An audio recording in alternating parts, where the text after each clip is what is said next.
Beloved child, I know you have passed through seasons when your heart felt as though it had been placed before lessons far too great for your strength. There were days when you looked at your circumstances and could not understand why the door still remained closed, why your prayers seemed to fall into silence, why the very things you tried to avoid kept becoming the classroom where your soul had to sit down and learn through tears. But today I want you to hear this clearly. You are no longer the confused child who can only see pain as a wall. I am bringing you out of that place with deeper eyes, with a heart more able to discern, with a wisdom that does not come from human books, but has been refined in the nights when you still chose to believe, even though you could not see. Suffering produces perseverance, perseverance, character, and character, hope. As Romans 5:3-4 says, therefore, what once made you think you were falling apart was not allowed to be wasted. I used it like fire, refining gold, not to destroy you, but to reveal what is true, what is bright, and what I placed within you from the beginning. Some awakenings do not come with a loud sound, but like a stream flowing through ground that has been cracked for too long. At first, you only feel something very small, a little peace where there used to be only unrest, a little clarity where everything once felt covered in fog, a gentler response where you used to be defensive, a lighter prayer where you once only knew how to lament. Do not look down on these signs, beloved child, because life often begins in silence before it becomes a river. I have said, see, I am doing a new thing. Now it springs up. Do you not perceive it? I am making a way in the wilderness and streams in the wasteland. As Isaiah 43:19 declares, you do not need to force yourself to understand everything I am doing. You only need to recognize that in the place you thought had dried up, I am placing water. In the place you thought had gone numb, I am awakening life. In the place you thought only traces of disappointment remained, I am sowing seeds for a new season. I remember every word you spoke to me in the secret place. I remember the nights when you no longer had enough strength to form a sentence, and all that remained was a weary breath turned toward me. I remember the times when you wanted to give up, yet still chose to rise one more time, not because you felt strong, but because deep within you there was still a small ray of trust that I had not finished the story. Those who sow with tears will reap with songs of joy. As Psalm 126:5 says, that word is not merely distant comfort, but the law of my grace for those who do not abandon the seed in a difficult season. Your tears do not fall meaninglessly before me. Some of those tears have watered the soil that will later bring forth discernment, compassion, perseverance, and a faith no longer easily shaken by passing emotions. You will understand that I did not merely see your pain. I was quietly turning it into material for the growth of your soul. Remember Hannah, the woman who brought the pain of barrenness and shame before me in the temple. People looked at her and may have seen only a sorrowful woman. Even Eli the priest at first misunderstood her silent prayer. But I heard what her lips could not fully say. I saw the brokenness behind her eyes, and from the place she thought held only shame, I brought forth Samuel, a prophetic voice for the whole people. Do you see? Some trembling prayers today can become a great calling tomorrow. Some pains you thought were only private wounds, when placed in my hands, can become the place where I give birth to something far beyond what you first asked for. Hannah did not leave the temple with every answer already in her hands, but she left with a lighter heart, because she had placed her burden in the right place. You are the same. Every time you surrender your pain to me, instead of letting it rule over you, you are making room for new life to be formed. And now, beloved child, I am leading you out of the crossroads of hesitation. You no longer have to stand endlessly before the question of whether you are worthy to be loved, to be used, to be healed, or to move forward.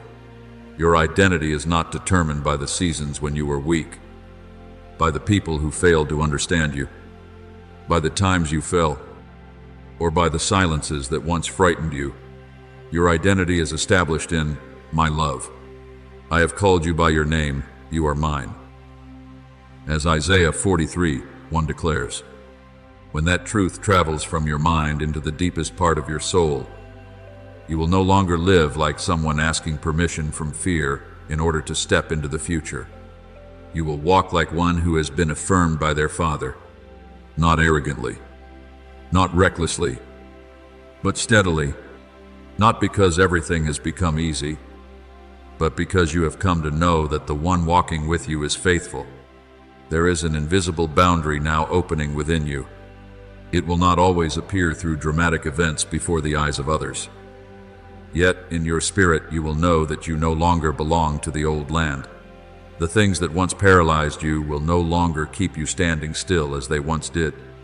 The voices that once filled you with doubt will no longer be louder than my voice within your soul. The memories that once pulled you backward will gradually lose their power over your steps. The Lord Himself goes before you and will be with you. He will never leave you nor forsake you. As Deuteronomy 31:8 says, therefore, be courageous enough to cross that boundary. Do not step forward with shallow confidence, but with the deep understanding that I have prepared you through every season, kept you through every night, taught you through every tear, and am now bringing you into a place of confirmation. Then you will look back and no longer see only a chain of confusing events. You will see the lessons hidden within pain, the streams opened in the desert, the doors prepared after seasons of silence, and my hand that never left you for even a moment. You are not accidentally present on this earth. You are not created merely to survive from one day to the next. I have placed within you a portion of light, a calling, an ability to touch others through the wisdom born from your own journey. Keep moving forward, beloved child. The season of uncertainty is giving way to a season of confirmation. Old pain is becoming a foundation. Faith that has passed through fire is becoming purer. And I, your Father, I'm leading you into a new chapter where you will not only know that you are loved, but also understand that your life has been guarded, prepared, and sent forth by me for a purpose more beautiful than you ever dared to believe. Beloved child, do not be too quick to call a changing season a failure, and do not look at a closed door and conclude that goodness has been taken away from you. Some things were grace for a certain stretch of the journey, but if you hold on to them for too long, they will no longer support you, and instead become a narrow frame that keeps your soul trapped in its old shape. I do not deny the value of the past season. I simply do not want you building a home in a place that was only meant to be a resting station. There are relationships, habits, ways of living, and promises that once helped you stand when you were weak. But now I am calling you into a deeper place, where you cannot continue carrying every old piece of baggage as though it still belongs to your future. Forget the former things. Do not dwell on the past. Say, I am doing a new thing. As Isaiah 43:18-19 declares, is not my command for you to despise the past, but my invitation to free yourself from allowing the past to rule your vision. I know, beloved child, that what hurts you most is often not because the old things were evil, but because they were once beautiful. There were people who truly walked beside you for a portion of the journey, who shared light with you, helped you grow, and were present in the days when you needed a hand to hold. That is why, when I begin allowing distance to appear, your heart becomes confused and wonders whether you are losing something precious. But child, not every separation means betrayal. Sometimes it means completion. A leaf does not fall because it is worthless. It falls because the tree must prepare for a new season. A person may have been right for one chapter, but if you force them or force yourself to remain in that chapter forever, what was once a blessing may quietly become a limitation. I am not teaching you to despise anyone, nor do I want you to turn away in bitterness. I am teaching you how to release with peace, how to bless without clinging, how to be grateful without chaining your heart to a season that is already closed. Remember Elisha when I called him through the prophet Elijah. He was plowing the field with his oxen, living in a life that was ordered, familiar, and predictable. But when the mantle of calling touched him, Elisha did not try to carry his entire old life into the new journey. In 1 Kings 19, he slaughtered the oxen, burned the plowing equipment as fuel, fed the people, and then rose up to follow Elijah. Do you see? He did not leave because the field was evil. He left because a greater calling had arrived. He did not despise the former years, but neither did he allow them to hold his feet in place when I opened a new destiny before him. There will be times when I call you in the same way, not to walk away in panic, but to step forward in confirmation, not to reject what once sustained you, but to lay it back into my hands as a sign that your heart is ready for what I am about to do next.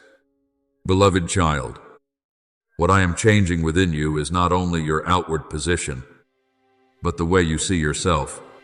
You are no longer the person who must live according to old definitions, old failures, old wounds, or the words others once spoke when they could not see what I had placed within you. When my light truly touches your soul, you begin to realize that you are not someone standing outside heaven's plan. You have been called, chosen, and placed into this life with a purpose that is not accidental. You are a chosen people, a royal priesthood, a holy nation, God's own possession, as 1 Peter 2:9 declares. And those words are not reserved for some perfect future version of you, but for you even now, while I am healing, cleansing, and rebuilding you. I do not see you through the dust of what has happened to you, but through the holy intention I placed upon your life from the beginning. So, do not continue standing at the doorway like someone waiting for permission from the past in order to enter the future.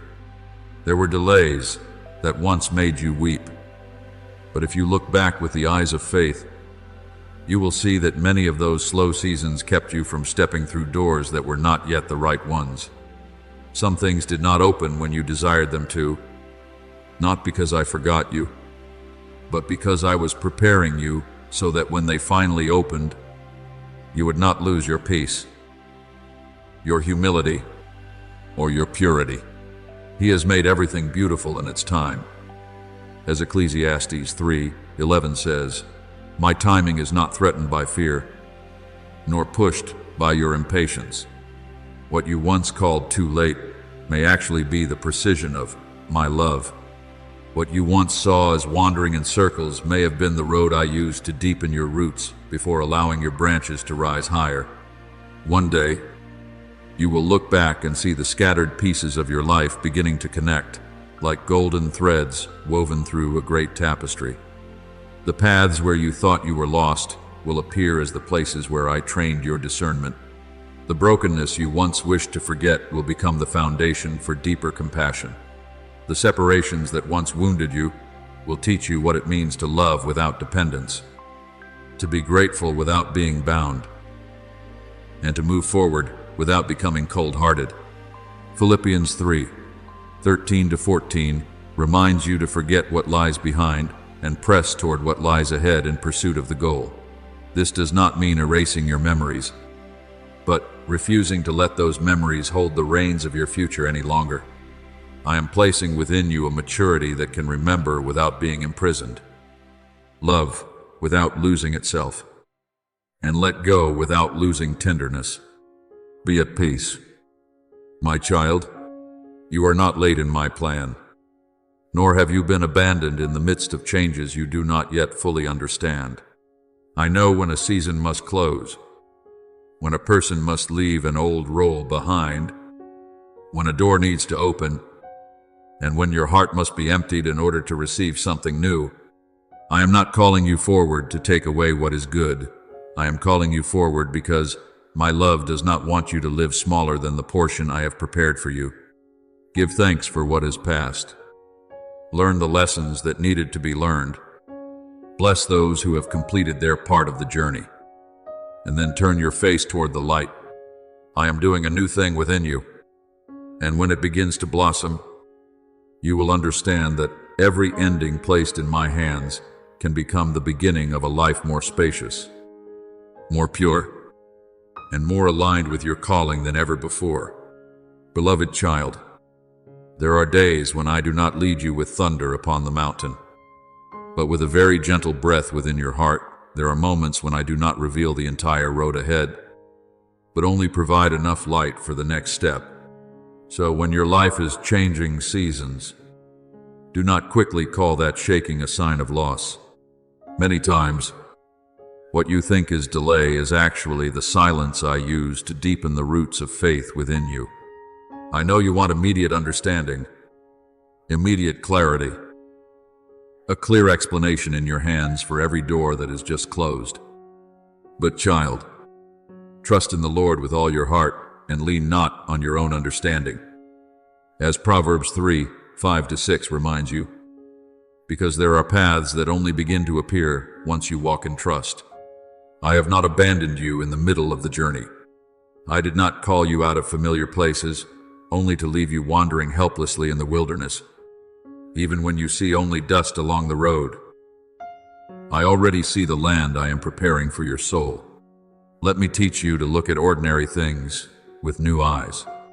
You often search for me in passionate hours of prayer, in sacred songs, in moments when your spirit feels lifted high, yet I am also present in the quiet room when you wake with a mind still full of thoughts. In the simple meal, in the repetitive work, in familiar journeys, and even in the moments when you do not feel spiritual or strong. When the word says, whatever you do, work at it with all your heart, as working for the Lord, not for men. As Colossians 3:23 declares, I am not only sanctifying the great works seen before crowds, but also the small things you do in secret. A table cleaned with gratitude, a word held back out of love, a responsibility completed with integrity. All of these can become a fragrance before me if your heart is turned toward me within them. Do you remember Bezalel? He did not stand on the battlefield like David, nor part the sea like Moses, nor call down fire from heaven like Elijah. Yet I filled him with my spirit so that he could carve, craft, and work with gold, silver, fine wood, and colors to create the furnishings for the holy place. As Exodus 31 recounts, I want you to understand this. Hands that labor quietly can also be filled with the Holy Spirit. Skillfulness, patience, endurance, and faithfulness in small things are never insignificant in my sight. Some souls believe they are only seen by me when they do something extraordinary. But I also see the one quietly preparing oil for the lamp, the one mending a torn garment, the one guarding purity of heart through an exhausting day. If I could use an artisan in the tabernacle to reveal my glory, I can also use your everyday life as a dwelling place for my light. So, beloved child, do not resist the hand that is healing you simply because that healing is not coming in the way you expected. There are parts within you that have lived in self-protection for so long that when my love touches them, you mistake it for pain. But I did not come to destroy you. I came to remove the layers that have left you weary. I am not forcing you to become someone unfamiliar to yourself. I am leading you back to the pure version of who you were before the world hardened your heart. I will give you a new heart and put a new spirit within you.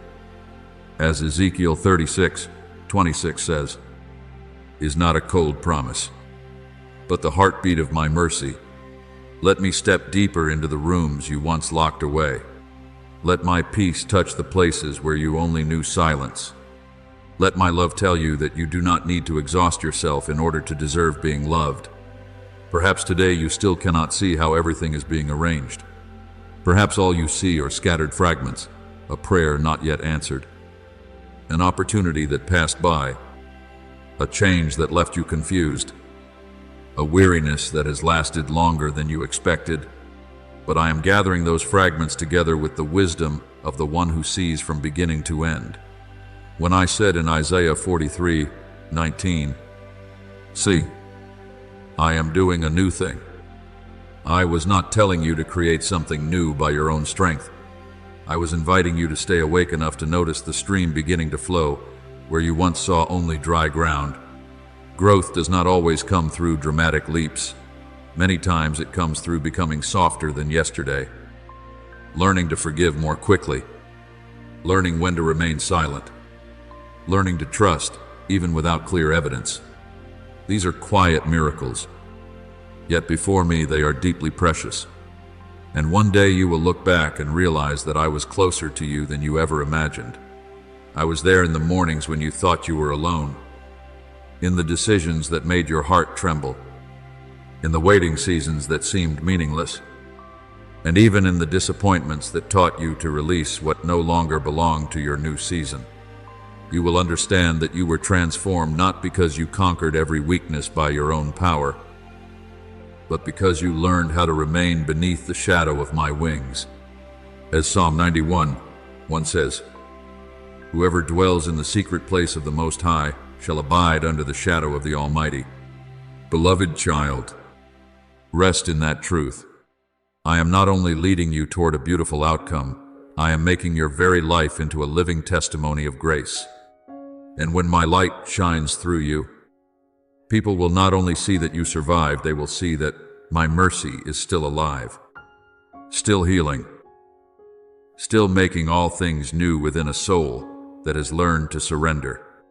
Beloved child, before you think about mountains that must be crossed or great doors that must be opened, I want you to rediscover the holiness hidden within an ordinary day. Many weary souls are not exhausted because I am far away, but because they have become accustomed to searching for me only in extraordinary moments, in soaring worship songs, in brightly lit sanctuaries, or in seasons when tears overflow because of suffering. But child, I am not only the one who meets you in the storm. I am also the Father who sits beside you in the quiet morning, in the simple meal, on the familiar road, and in the repetitive work where no one applauds you. When my son said, "Abide in me, and I in you," in John 15:4, it was not an invitation reserved only for sacred moments, but a call for you to bring your entire life into my presence. If you allow me into the rhythm of your everyday breathing, you will no longer live like someone searching for a distant God. You will begin to realize that I have been near you in even the smallest things your heart once overlooked. I know there are times when you only open your heart to my word after every escape seems closed, when your mind is tangled with confusion, when your soul desperately needs a quick answer just to keep standing. I do not condemn you for running to me in moments of weakness, because I have always been your refuge. But beloved child, I want to lead you beyond a life that seeks my word only as a lifeline in the middle of drowning. My word was not given merely to rescue you from danger. My word is the nourishment meant to sustain your soul and help it grow every day. As Deuteronomy 8:3 reminds you that man does not live by bread alone, but by every word that proceeds from the mouth of God. I want you to understand that the soul also knows hunger, thirst, and weakness when it has been neglected for too long. The world may give you information, noise, advice, analysis, and temporary solutions. But only my word can enter the deepest places where human reasoning cannot reach, healing what you do not know how to name and illuminating what you are unable to discern on your own. There have been nights when you no longer had the strength to form a complete prayer. There have been afternoons when your heart felt as heavy as stone, and you believed your faith had gone silent and dim. Yet suddenly, a verse from my word would return to your mind, not loudly, not forcefully, but gently, like a hand resting upon the shoulder of a trembling child. In those moments, the Holy Spirit was reminding you that you had never been abandoned. When Jesus said that the Comforter would teach you all things and remind you of everything I have said to you in John 14:26, those words were not only for the disciples long ago, they are also for you today. That is why you must sow my word into your heart during seasons of peace, so that when storms arise, the Holy Spirit will have holy seeds ready to awaken within you. A single verse hidden in your heart can become an anchor in a raging sea, a small flame in a cold night, a voice calling you back when fear tries to pull you away. Remember King Josiah, beloved child. When the temple was being restored, the high priest Hilkiah discovered the book of the law that had been forgotten within the very place where my word should have been honored. When the book was read before the king, his heart broke and he tore his robes, not because I desired to drown him in fear, but because my word awakened a nation that had grown accustomed to living far from the light. The story in 2 Kings 22 reveals something profound. Sometimes my word is not truly lost. People have simply allowed it to gather dust within the house of their own hearts. And when that word is opened again, it does not merely touch emotions, it changes the direction of an entire life. The same is true for you. There may still be rooms within your heart that have not been touched by my word for a long time. Old habits, old fears, old reactions, wounds you thought you had learned to carry forever. Let me open the holy book within your soul once more, not to condemn you, but to restore the covenant of love between me and you. The transformation I bring into your life rarely arrives like thunder that makes everyone turn and look. More often, it comes like morning dew soaking into the grass, like gentle rain sinking into the soil, like roots quietly searching for water deep beneath the ground. When you meditate on my word, not only with your eyes, but with your whole heart, that word begins rearranging the world within you. It teaches your mouth to become gentler when you would rather answer harshly.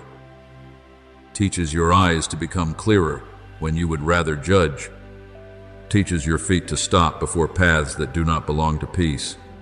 As Psalm 1 says, of the one who delights in my law, that person shall be like a tree planted by streams of water, bearing fruit in season. You too will be nourished in secret before your life begins to reveal fruit outwardly. Do not underestimate the quiet moments when you read a single verse, meditate on a single truth, or hold one word deep within your heart. Before me, those are the moments when your soul is being watered, and one day, you will no longer come to Scripture as someone merely fulfilling an obligation, but as a child returning to the table of their Father. You will no longer read just to find a quick answer and leave, but to meet me, to hear me, to remain with me. When Jeremiah said, "Your words were found, and I ate them, and your word became to me the joy and rejoicing of my heart," in Jeremiah 15:16. It was the picture of a soul that did not merely receive written words, but allowed truth to become life within. I desire my word to move from the page into your thoughts, from your thoughts into your choices, and from your choices into the way you love, forgive, work, rest, and walk through every season of life. Then even an ordinary day becomes an altar. Quiet work becomes worship, and even your breathing carries the fragrance of my presence. Therefore, beloved child, do not ask me only for distant light far ahead in the future while neglecting the lamp at your feet today. I will lead you, step by step, and each step is enough for the one who trusts. When Psalm 119:130 says that the unfolding of my word gives light and grants understanding to the simple. Let that light enter even the smallest things. The way you begin your morning, the way you face weariness, the way you listen to others, the way you make decisions in places no one sees. I do not only want you to know my word, I want you to live within it until your heart becomes more peaceful. Your eyes become clearer, and the road ahead, though not fully revealed, no longer terrifies you. For I am near you, closer than any distance you once imagined, and my word within you will become a stream of living water that never runs dry, guiding you through every season with a light no darkness can overcome.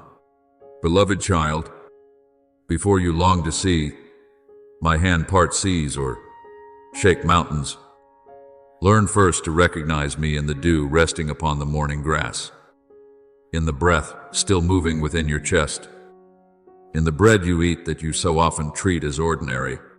Many souls only call something grace when it is great, unusual, and astonishing before the eyes of others. Yet I often hide my faithfulness within things so small that only a grateful heart can truly notice them.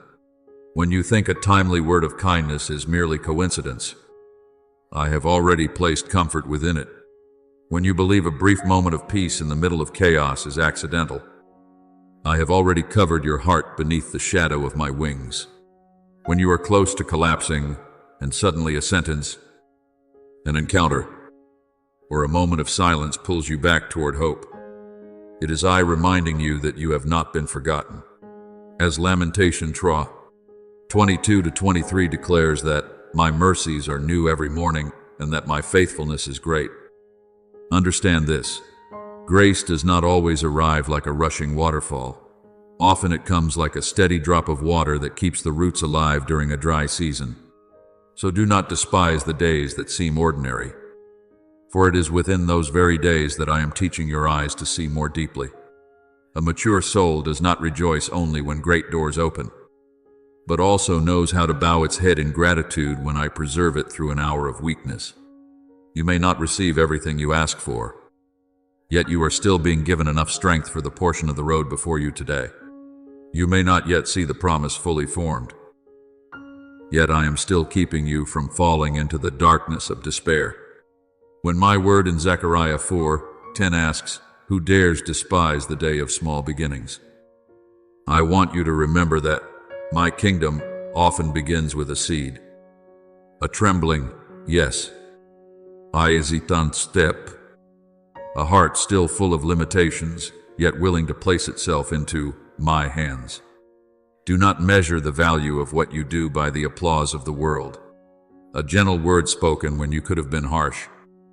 An honest choice when no one is watching. A quiet prayer offered for someone who is hurting. These things may seem small in human eyes, but in my hands they become streams of water flowing silently into dry lands. Remember the widow of Zarephath. Beloved child, she did not possess overflowing storehouses, lavish tables, or anything the world would call abundance. Before her, there remained only a handful of flour and a little oil, seemingly too little to survive the famine ahead. Yet when Elijah came and my word touched that moment of poverty, the small offering placed under obedience became a miracle that endured for many days. As written in 1 Kings 17, I did not ask her whether she had much. I asked whether she would trust. I do not need your abundance in order to reveal my power. I can begin with the smallest portion, from the place where you believe you have nothing left of value. Sometimes all you have is a little courage, a little hope, a little patience, a little love remaining after so many wounds. Bring it to me. In your hands it may seem too small to change anyone, but in my hands it can become bread for the hungry, oil for a fading lamp, and a testimony that I still sustain those who rest in me. I also want you to learn a gentle wisdom. Not every form of My support arrives clothed in greatness. Sometimes I lift you simply by giving you one night of rest after many weary days. Sometimes I heal you through a silence in which your heart finally stops condemning itself. Sometimes I guide you by closing a path you once believed was necessary, protecting you from what your eyes cannot yet see. As Matthew 10:29-31 reminds you that not even a sparrow falls apart from the Father's will, and that even the hairs on your head are numbered. Do you still fear that you are too small for my attention? Beloved child, I do not only care for your great destiny, I also care for your weary heartbeat. Your simple meals, the tears you quickly wipe away, and the questions you are too afraid to speak aloud. My care is not shallow like the gaze of the world. It goes deep, comes near, and walks beside you through every part of your life. When you begin living with eyes of gratitude, you will see the world around you covered with sacred signs. The light coming through your window will no longer be just light, but a reminder that I still give new mornings. A hand reaching out to help you will no longer seem like mere politeness, but perhaps the way I comfort a weary heart. A meal will no longer exist only to satisfy hunger, but will become a small banquet of faithfulness, and even the things you do for others a comforting message. A quiet act of forgiveness, a moment of listening without judgment will rise before me like a fragrant offering. Colossians 3:17 teaches that whatever you do, in word or deed, do all in the name of the Lord. Therefore, do not wait until your life becomes radiant before offering it to me. Offer me the ordinary days, the quiet work, the honest weariness, the love no one else notices. I see it all. So, beloved child, keep walking forward, even if your steps are not yet steady today. I do not require you to carry a magnificent bouquet before coming near me. I gladly receive even a single small flower if it is offered in faith. Do not allow comparison to blind you to the grace already beside you. Do not let the longing for greatness cause you to miss the quiet miracles that are keeping you alive, keeping your heart tender, keeping hope within you. When I declared in Philippians 1:6 that he who began a good work in you will carry it to completion. Rest in this truth. I am not only working through the great turning points of your life, but also through every small moment preparing you for the season I have appointed. Open your heart and see. Slow down and notice. Live with gratitude, for along the road you are walking, I have scattered countless fragments of my love, and as you gather them one by one with faith, you will understand that your life has never been without the fingerprints of the Father's hand. Beloved child, there are times when I hold you back, not with the gentleness you expected, but through an interruption that forces you to stop, look again, and awaken. You often think peace means everything unfolding according to your plans. Yet I want you to understand that true peace sometimes begins at the very moment your plans are blocked. For if you continue rushing forward by your own strength, driven by haste and by too much confidence in your ability to control everything, you may walk into places where your eyes cannot yet see danger. Though I have already seen it clearly from afar, my word says, in their hearts humans plan their course, but the Lord establishes their steps.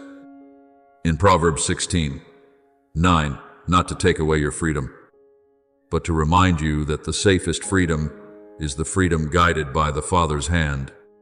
I do not want you to live as someone restrained by fear, but neither do I want you running so fast that you can no longer hear my whisper behind your heart. There is a movement drawing near to your life, not like darkness seeking to consume you, but like a sacred bell awakening your soul from a familiarity that has lasted too long. You may sense it through a quiet unrest, a feeling that old things no longer hold the same shape, that something beneath the surface of ordinary days is beginning to shift.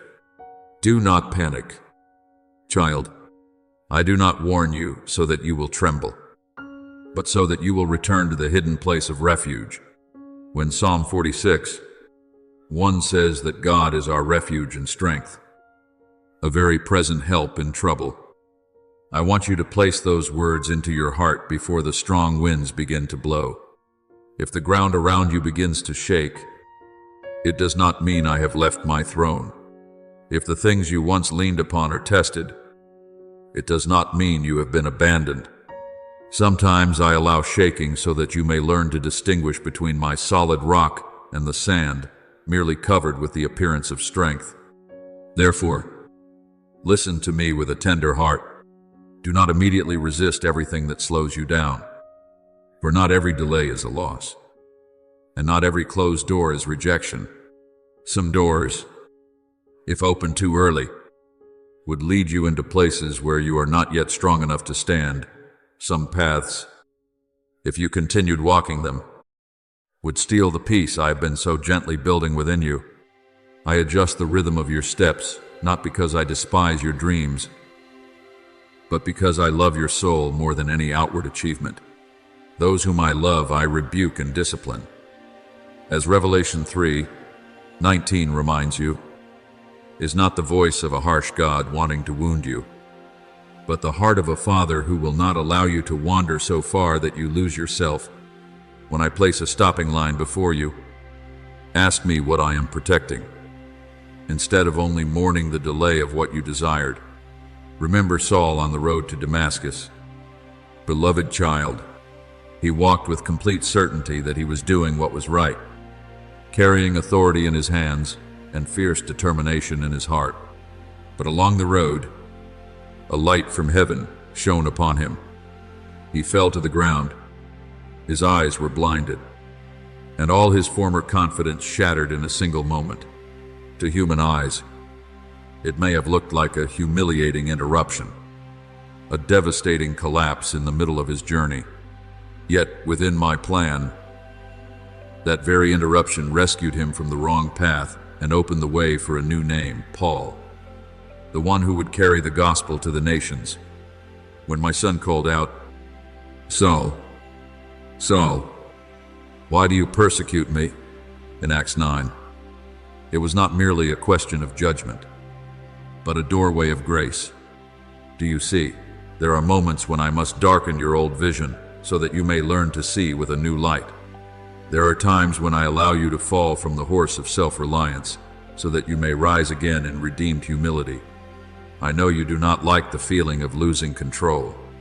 I know you want everything to be announced beforehand, arranged neatly, guaranteed in ways your mind can understand and rest within. But child, true security is not found in knowing everything that will happen. It is found in knowing who the one holding you truly is. When Isaiah 30:21 says that your ears will hear a voice behind you saying, "This is the way, walk in it," it is a promise that I do not leave you to walk in silence. But in order to hear that voice, you must slow down. You must stop allowing the noise of ambition, pressure, comparison, and fear to drown out the whisper of the Holy Spirit. Many times, I do not need you to do one more thing. I need you to pause long enough to realize how far you have drifted from peace. Haste may make you feel as though you are moving forward quickly, but if it pulls you away from my presence, then it is no longer progress. It is distance from the source of life. Therefore, if in the coming days something causes you to stop suddenly, do not immediately call it disaster. Bring it into prayer. If a plan is disrupted, ask me what wisdom I am opening before you. If a relationship begins weighing heavily upon your heart, allow me to reveal whether it is an invitation to step away from what is no longer pure. If a door you longed for suddenly closes, remember that I may close something small in order to save you from a far greater sorrow. No discipline seems pleasant at the time, but painful later on. However, it produces a harvest of righteousness and peace. As Hebrews 12:11 declares, I do not waste your tears, nor do I use shaking to drive you into despair. What I allow to touch your life will never escape my authority. And what I keep away from you is often a greater grace than the very thing you once asked for. Now, beloved child, return beneath the shadow of my wings, before the winds grow stronger. Lay down the quiet pride that tells you that you can carry everything by yourself. Allow me to guard your steps, purify your motives, soften your heart, and open your eyes to signs you once ignored. I am not calling you to live in fear of what is coming. I am calling you to live awake, anchored, pure, and attentive. If you remain close to me, even upheaval will not consume you. It will simply become a tool drawing you deeper into truth. And when everything is past, you will look back and realize that what once made you tremble was not the end of your story, but the Father's hand upon your shoulder, turning you away from the edge of destruction and leading you back onto the bright path where I had been waiting for you all along. Beloved child, do not be too quick to interpret the shaking before you as a sign that I have turned my face away. Some things, when seen through human eyes, appear to be chaos, but when placed beneath my light, they are invitations to return. Loving hands resting upon your shoulder before you wander too far from peace. I do not awaken your soul in order to spread fear, nor to make you live in anxious anticipation of disaster. I am simply doing what a loving father always does, awakening the child. He loves when that child has fallen asleep in a place that is no longer safe. I have loved you with an everlasting love. Therefore, I have drawn you with loving kindness. As Jeremiah 31:3 declares, so if you feel your heart being drawn closer to me in these days, understand that it is not bondage, it is grace, gently bringing you back to where you belong. Perhaps the road before you will not be completely clear. Perhaps some things you once held with certainty will no longer remain as stable as you expected. Perhaps a door, a relationship, a plan, or an old vision of the future must be laid down so that you may step into something deeper that I have prepared for you. But child, the darkness you pass through does not have the authority to define your destiny. It is only a valley along the journey, not the burial place of my promises. When David said, even though I walk through the valley of the shadow of death, I will fear no evil, for you are with me. In Psalm 63:9, he was not saying that valleys do not exist. He was declaring that my presence is greater than the valley itself. The same is true for you. Your peace does not come because no winds are blowing, but because the one who holds the winds is walking beside you. I want you to understand something deeply. What determines whether you are swept away is not the strength of the waves, but the place where your soul is anchored. If you stand in me, upheaval may shake what needs to be shaken, but it cannot steal the identity I have placed within you. If you remain close to me, what seems like a disadvantage may become a new pathway. What appears to be loss may become freedom, and what seems to be closing may actually be my hand shielding you from a direction that no longer belongs to you. Everyone who hears these words of mine and puts them into practice is like a wise man who built his house upon the rock. As Matthew 7:24-25 reminds you, the rain may fall, the floods may rise, and the winds may blow fiercely. Yet that house will not collapse because its foundation was not built upon sand. Let me become that rock within you, not only in your words, but in every decision, every response, every fear you surrender back into my hands. Remember Noah, beloved child, before the rain ever began to fall, I was not silent. I spoke, I instructed, and I gave him a task that must have seemed strange in the eyes of a generation that could not understand what was coming. The ark was not built during the flood. It was prepared while the skies were still dry. To others, Such obedience may have appeared foolish, but in my eyes it was the wisdom of a man who knew how to listen before everything changed. When the waters rose, the ark did not make the storm disappear, but it preserved those who remained inside. Do you see? I do not always remove every flood from your life immediately, but I prepare a refuge within me so that what approaches cannot consume you. The obedience of today may become the ark that preserves you tomorrow. Therefore, learn to listen with a softened heart rather than with a mind that constantly demands proof. There are things I place within your spirit as very gentle warnings, a feeling that you should pause, a peace that suddenly disappears when you are about to step into a certain direction, a quiet urging to return to prayer before making a decision. Do not dismiss these holy signals. The peace of God, which surpasses all understanding, will guard your hearts and minds. As Philippians 4:7 declares, that peace is not a passing emotion, but a guard standing watch at the gate of your soul. When your peace begins to disappear, slow down. When my presence draws you into silence, do not rush to fill that silence with the noise of the world. Many times, I do not lead you through a detailed map, but through a deep peace or a deep unrest within your heart. Beloved child, I do not want you to enter what lies ahead with the posture of someone passive, helpless, or driven by circumstances. I want you to walk as a soul that has been guarded, knowing to whom you belong and whose hand is holding you.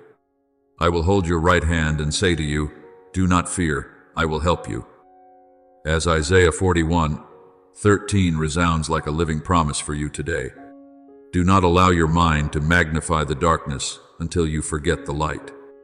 Do not let unanswered questions cause you to doubt the love that has lifted you so many times before. I do not require you to understand every layer of meaning in this season.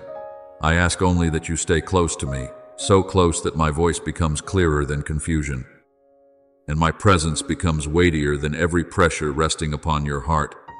If I ask you to let go of something, do not think that I am making your life poorer. I am only removing from your hands what cannot go with you into the new season, or what would weigh you down when you need to move swiftly in obedience. Some things were blessings in a former season, but would become chains if you held onto them too long. Some places once served as shelter, but they are no longer where I desire your heart to remain. It is for freedom that Christ has set us free. As Galatians 5:1 reminds you, therefore, do not bind yourself again with regret, familiarity, or fear of loss. Whatever you place into my hands never disappears into emptiness. In my hands, surrender becomes sacred space where something better can be planted. Therefore, in this season of transition, stand still within me without becoming paralyzed. Stay awake without falling into panic. Remain humble without condemning yourself. I am calling you back to the center, where your soul no longer revolves around events, people, plans, or fears, but around me alone. When the unexpected happens, you will not need to shout in order to prove your strength. You will only need to remain in me. When the winds rise, you will know how to bow beneath the shadow of my wings. When night falls, you will remember that dawn never asks darkness for permission to appear. And when everything is past, you will look back with clearer eyes and realize I never left you for a single step. I used warnings, delays, losses, and even brief darkness to lead you into a place broader, deeper, and more beautiful than anything you once imagined. Beloved child, what I want you to understand first is not that you must become stronger in the eyes of the world, but that you must come closer to me in the hidden places of your heart. There are times when you think weakness is proof that you are failing. But in my light, the very place where you no longer have strength to hold yourself together can become the doorway through which grace enters more deeply. I do not require you to bring me a perfect face, flawless prayers, or a faith that has never trembled. I call you to me exactly as you are, weary, honest, sometimes confused, yet still deeply loved. When my word in Isaiah 30:15 says, "In repentance and rest is your salvation. In quietness and trust is your strength," I want you to know that some victories do not begin with triumphant shouting, but with the moment you stop running, sit before me, and allow your heart to breathe again within the presence of the Father. Do not fear silence, child, because I often heal you in places that are not loud. Your mind has listened to too many voices, voices of accusation, comparison, doubt, hostility, and pressure demanding that you prove you are still fine. But my voice does not drive your soul into chaos. My voice does not make you hide in shame, nor convince you that you have been left behind. When my son said in John 10:27, "My sheep hear my voice, I know them, and they follow me," it was an invitation for you to learn how to recognize the sound of life among the many counterfeit voices around you. Any voice that pulls you away from me, closes your heart, or causes you to see yourself through hopeless eyes does not come from me, but the voice that, even while correcting you, still opens the door to hope, the voice that, even while revealing truth, still covers you with love, the voice that calls you back without crushing you beneath condemnation, that is, the breath of the Father leading you back into the light. Remember Elijah in the cave. Beloved child, after standing before great confrontations, after witnessing fire from heaven and the display of my power, he fled in exhaustion, fear, and loneliness. He believed he had reached the end, believed he was the only one left standing. I believed the voice within him had been swallowed by darkness. Yet I did not come to him in the violent wind that tore through the mountains, nor in the earthquake, nor in the blazing fire. And after all these things came a still, gentle whisper, and there Elijah recognized that I was calling him. The story in 1 Kings 19 reminds you that I do not always awaken you through dramatic shaking. Many times I rescue you with a whisper soft enough to draw your soul out of the cave of despair. When you are so weary that you no longer know what to pray, simply remain with me. I can nourish you with bread from angels, allow you to rest beneath the shade of a tree, and then call you forward again with a gentle voice. Your heart will recognize the enemy of your soul does not always begin by destroying outward circumstances. Often he only needs to plant a single seed of doubt in the way you see me, and from there he teaches you to see yourself as someone forgotten. He wants you to interpret delay as abandonment, trials as punishment, and silence as distance between me and you.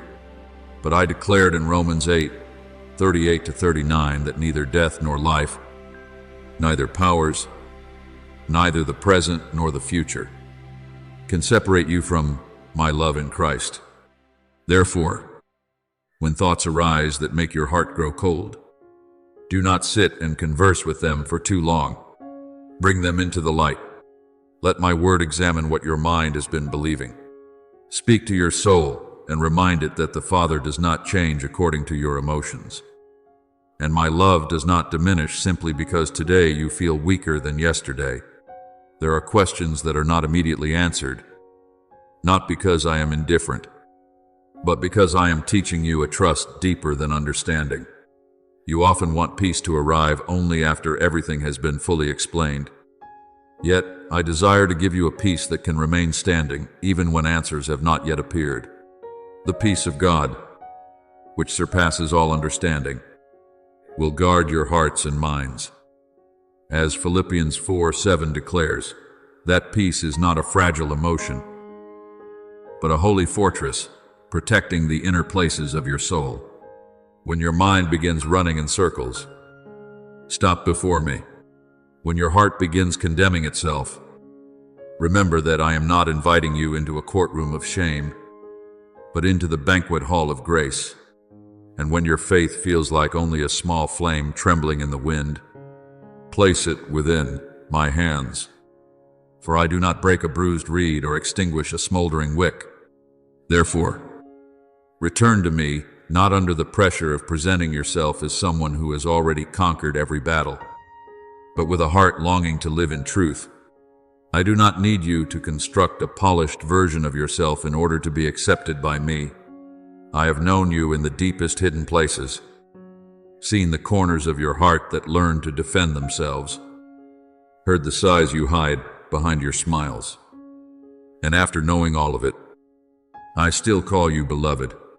Psalm 139 says that I know when you sit and when you rise, and understand your thoughts from afar. That knowledge is not meant to control you through fear, but to hold you in complete safety.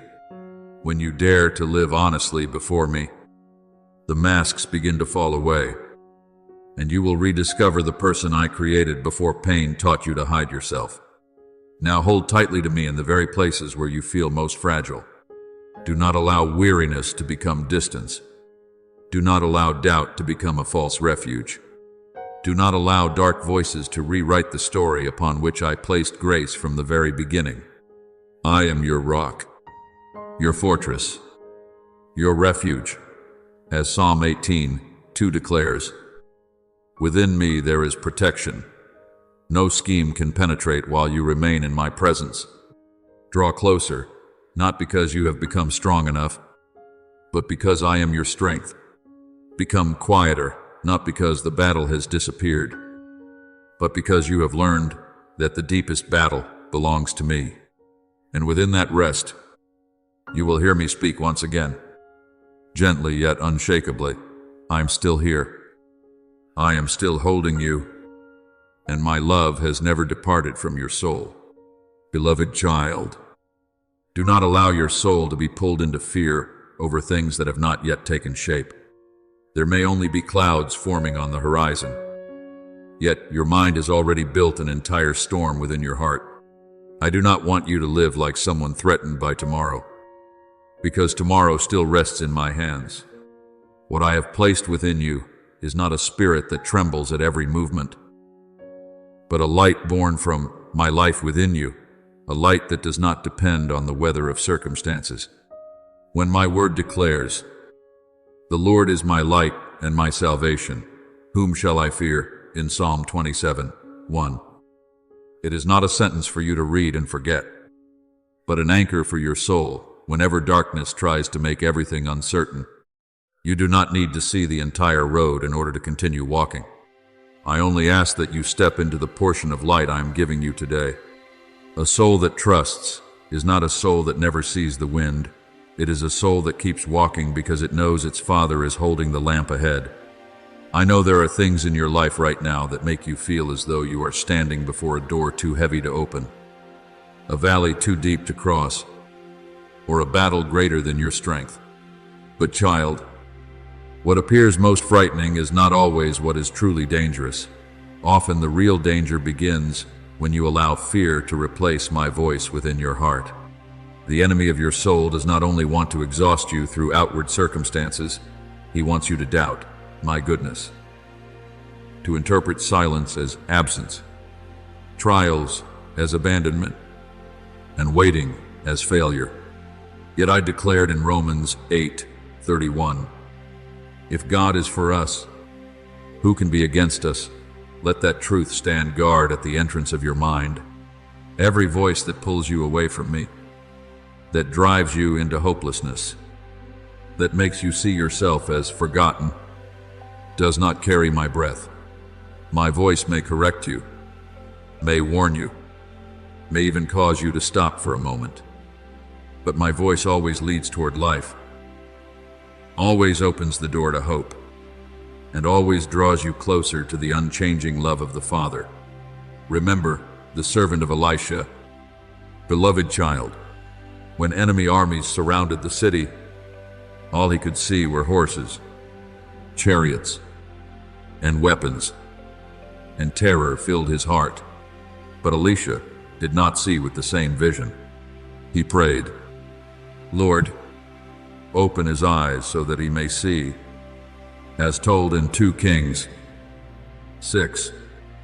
And when the servant's eyes were opened, he saw the mountains filled with horses and chariots of fire surrounding Elisha. Do you see? The outward circumstances had not immediately changed, but the inward vision had been rescued from fear. Perhaps today you too are counting what surrounds you more than you are recognizing my protection. Perhaps you are measuring obstacles while forgetting that heaven has never stood far away. Therefore, I am not merely asking you to become braver. I want to open the eyes of your soul so that you may realize that what is with you is greater than what stands against you. Do not view trials as fires permitted to consume your identity. If I allow you to pass through fire, that fire will never have authority to destroy what I have placed within you. It is only permitted to burn away the straw and chaff that no longer belong to your new life. Gold does not shine brighter because it remains in comfort, but because impurities are separated from it through heat. In the same way, there are seasons when I use pressure to reveal genuine faith, not to exhaust you, but to bring you into a steadiness no longer dependent upon passing emotions. James 1, 2-4 teaches you to count it all joy when facing various trials, because the testing of faith produces perseverance, and perseverance makes you complete, lacking nothing. You do not need to pretend that the fire is not hot, that the valley is not dark, or that the battle is not real. But you must remember that I am more real than all of those things. My hand is able to use the very place you believed was the end in order to plant a beginning your heart has never yet imagined. Sometimes the very thing you fear most becomes the stage upon which my power is revealed most clearly. Human eyes looked at the size of Goliath and concluded that victory was impossible. Yet I looked at the heart of David and saw a man who placed my name above his fear. But today I want you to look at another story. Gideon. He hid while threshing wheat in a winepress because he feared the enemy. Yet I called him a mighty warrior, not because he already felt strong, but because I could see what grace was able to accomplish through a person willing to obey. In Judges 6, I did not begin with a vast army or magnificent weapons. I began with a trembling man whom I greeted with the name of his destiny. The same is true for you. I do not call you according to your present fear. I call you according to what I have placed within you. Do not let feelings of smallness convince you that I cannot use your life. A person in my hands does not need to resemble the mighty of this world in order to walk into the victories of heaven. Therefore, when your heart begins to waver, return to the place I have prepared for you within my presence. Do not try to fight through tension, through endless thoughts, or through exhausting attempts to control every outcome. Fight by remaining in me. Let your prayer sometimes be nothing more than a breath of trust. Father, I belong to you.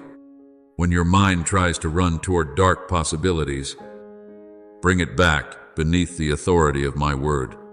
2 Corinthians, Des. 5 speaks of taking every thought captive to obey Christ. This is not cold forcefulness, but the act of restoring the rightful king to the throne of your heart. Fear wants to reign, but it has no right to sit upon the throne that belongs to me alone. Confusion wants to prophesy over your future, but your future is not written by darkness. It rests in the hands of the one who has called you by name, and one day you will look back upon this season with different eyes. What tightens your heart today may later become proof that I was protecting you more carefully than you realized. The place where you felt trapped may turn out to have been the very place where I shielded you from the wrong road.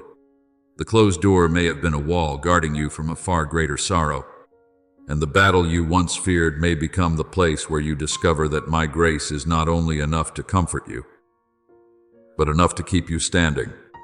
I do not stand far away telling you not to fear.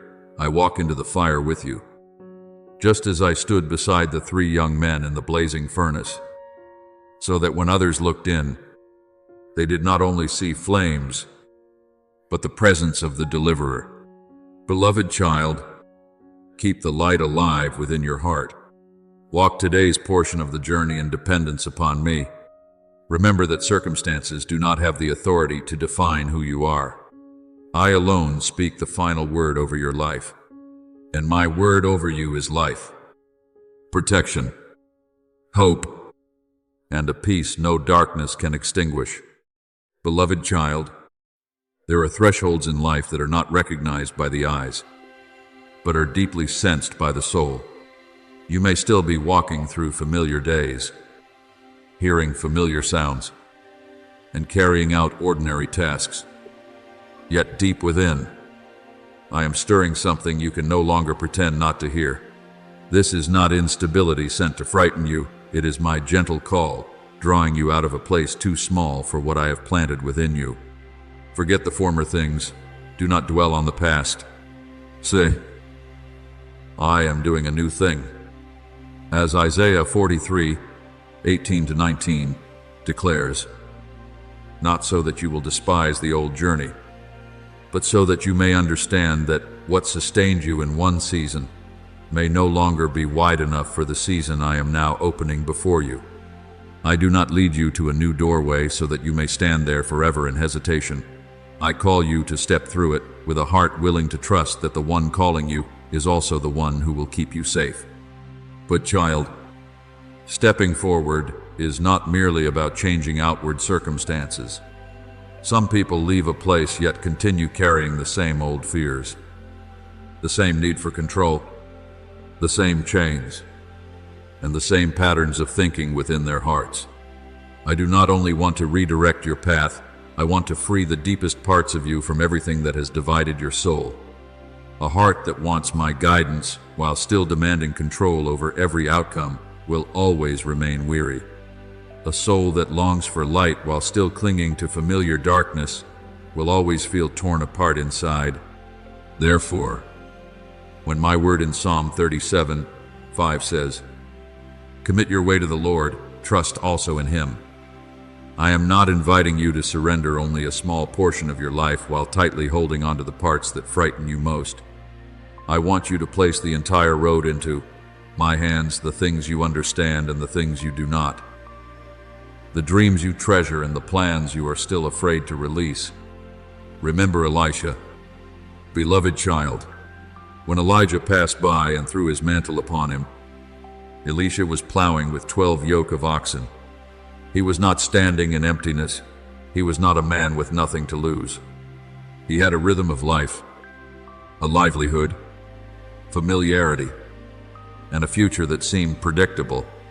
Yet, when my calling touched his life, he did not merely say with his lips that he wanted to follow.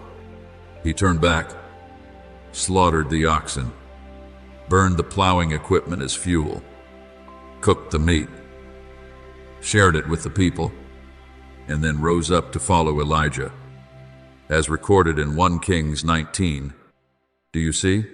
He transformed the tools of his old life into an offering of obedience. He left behind no rope that could easily pull him backward once the new journey became difficult. There are times when I call you in the same way, not merely to take another step, but to offer me the very yoke that once bound you to familiar security. This does not mean I despise what you have walked through before. I used many things in your former season to train you, protect you, and help you grow. But a vessel that has already been shaped cannot remain forever upon the potter's wheel. It must eventually be placed into the purpose for which the potter formed it. A seed cannot endlessly take pride in remaining safe within the palm of a hand. It must fall into the ground. Allow its shell to break, and only then can it bring forth life. The same is true for you. Do not fear when I touch the layers you once used to protect yourself. I am not taking away your identity. I am removing the things that have disguised themselves as your identity for far too long. When Jesus said, "No one who puts a hand to the plow and looks back is fit for the kingdom of God," in Luke 9:62, it was not a cold rejection, but a call to walk forward with a heart no longer dragged backward by the past.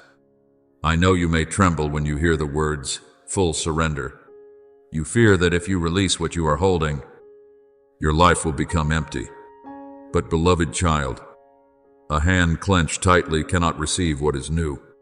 A heart filled with old things has no room for the new wine I desire to pour in. New wine must be poured into new wineskins. As Luke 5:38 reminds you, and what I am doing within you is no different. I do not merely want to place a new blessing upon a life still controlled by old fears. I want to soften the wineskin of your heart, renew the way you trust, the way you listen, the way you respond, the way you love, and the way you surrender. When you allow me to renew you from within, what I give you will not cause you to burst under pressure, but will instead enlarge you through grace. Therefore, do not see this moment as the ending of everything you once knew, but as the dawn of the person I have seen within you from the very beginning. You may need to leave behind certain habits, certain attachments, certain desires that once appeared perfectly reasonable, but I never ask you to release something without a redemptive purpose behind it. When Paul said that he was forgetting what lies behind and pressing toward what lies ahead in Philippians 3:13-14, he was not denying his past. He was simply refusing to let the past rule over the calling set before him. You must learn that same freedom. Do not allow regret, disguised as sentimentality, to keep you in a place where I have already finished my work. Do not allow fear, pretending to be wisdom, to convince you that safety matters more than obedience. The safest place is not the place where you can control everything, but the place where you are fully within my will.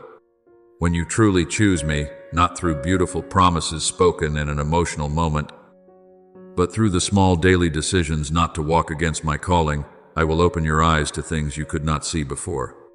There are doors I have already prepared, but you will only recognize them when your heart is no longer divided. There are people I desire for you to touch, but that light can only flow through a life that has allowed me to purify it. There are depths of peace, wisdom, and power that you do not enter by striving to prove yourself, but by remaining in me. Abide in me, and I in you. As John Kintz, Cuatro de Clares, because a branch does not force itself to bear fruit through tension. It bears fruit because it remains connected to the vine. In the same way, you do not need to force yourself to become a source of light. Stay close to me, and my light will naturally shine through you. Now, beloved child, be courageous enough to step across this threshold. Do not step forward with the pride of someone who believes they are prepared for everything, but with the humility of a child who knows their father can be trusted. Do not carry only half your heart into the new season, for I do not want you living divided, walking forward, while still being pulled backward. Give me what you fear losing, what you do not yet understand, what you are still trying to hide, what you believe would leave you empty if released. In my hands. Surrender does not make you poorer. It opens the way for you to receive a fuller life. And as you walk in that surrender, you will discover that I am not only leading you out of the old, but also shaping you into a living testimony, a soul renewed, illuminated, and sent forth so that my love may reach places still covered in darkness. Step forward. Beloved child, I am before you to make the way, beside you to sustain you, within you to give light, and behind you to close the doors that no longer have the right to call you back. Beloved child, before you try to prove that you are worthy of being loved, stop and rest in this truth. I loved you before you knew how to do anything that would earn recognition. My love did not begin when you became strong, nor does it withdraw when you become weak. I did not create you to live like a fearful servant standing before a throne, always terrified that one mistake might cast you away. I created you to know that you have a Father, a God who calls you by name. A God who does not see you as a shadow lost in a crowd, but as a soul cherished before the days of your life were even written. When Jeremiah 1:5 says, "Before I formed you in the womb, I knew you."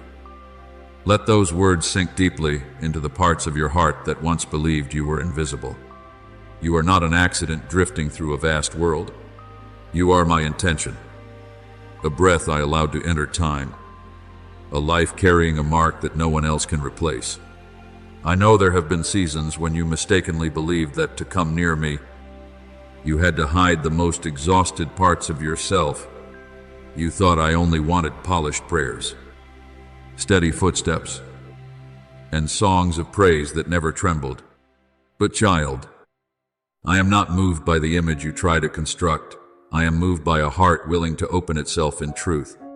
When my son said, "Come to me, all who are weary and burdened, and I will give you rest," in Matthew 11:28, those words were not spoken to people who had already repaired all their brokenness before approaching me.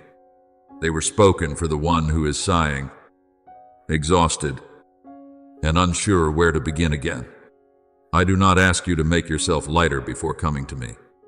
I ask you to bring the burden itself, so that my hands may touch the places where you have been straining for far too long. Remember Hagar in the wilderness. Beloved child, she was not standing in the temple, nor surrounded by crowds lifting her up, nor was there anyone calling her name with tenderness as she fled in despair. She was simply a wounded woman, lost in carrying fear and the feeling of abandonment within her heart. Yet it was there, in the desolation, that I met her beside the spring of water, called to her, and heard her suffering, and she called me the God who sees me, as Genesis 16 recounts. Do you see? I do not seek you only when you are standing in bright and orderly places. I also seek you in the wilderness of your soul, where you believe no one knows how deeply you hurt. There are tears you wipe away quickly in silence. Yet I have seen them. There are nights when you do not even have the strength to explain your sorrow. Yet I have understood. I am the God who sees you not in order to expose you in shame, but to cover you with mercy. Therefore, do not allow feelings of smallness to deceive you about the true value of your life.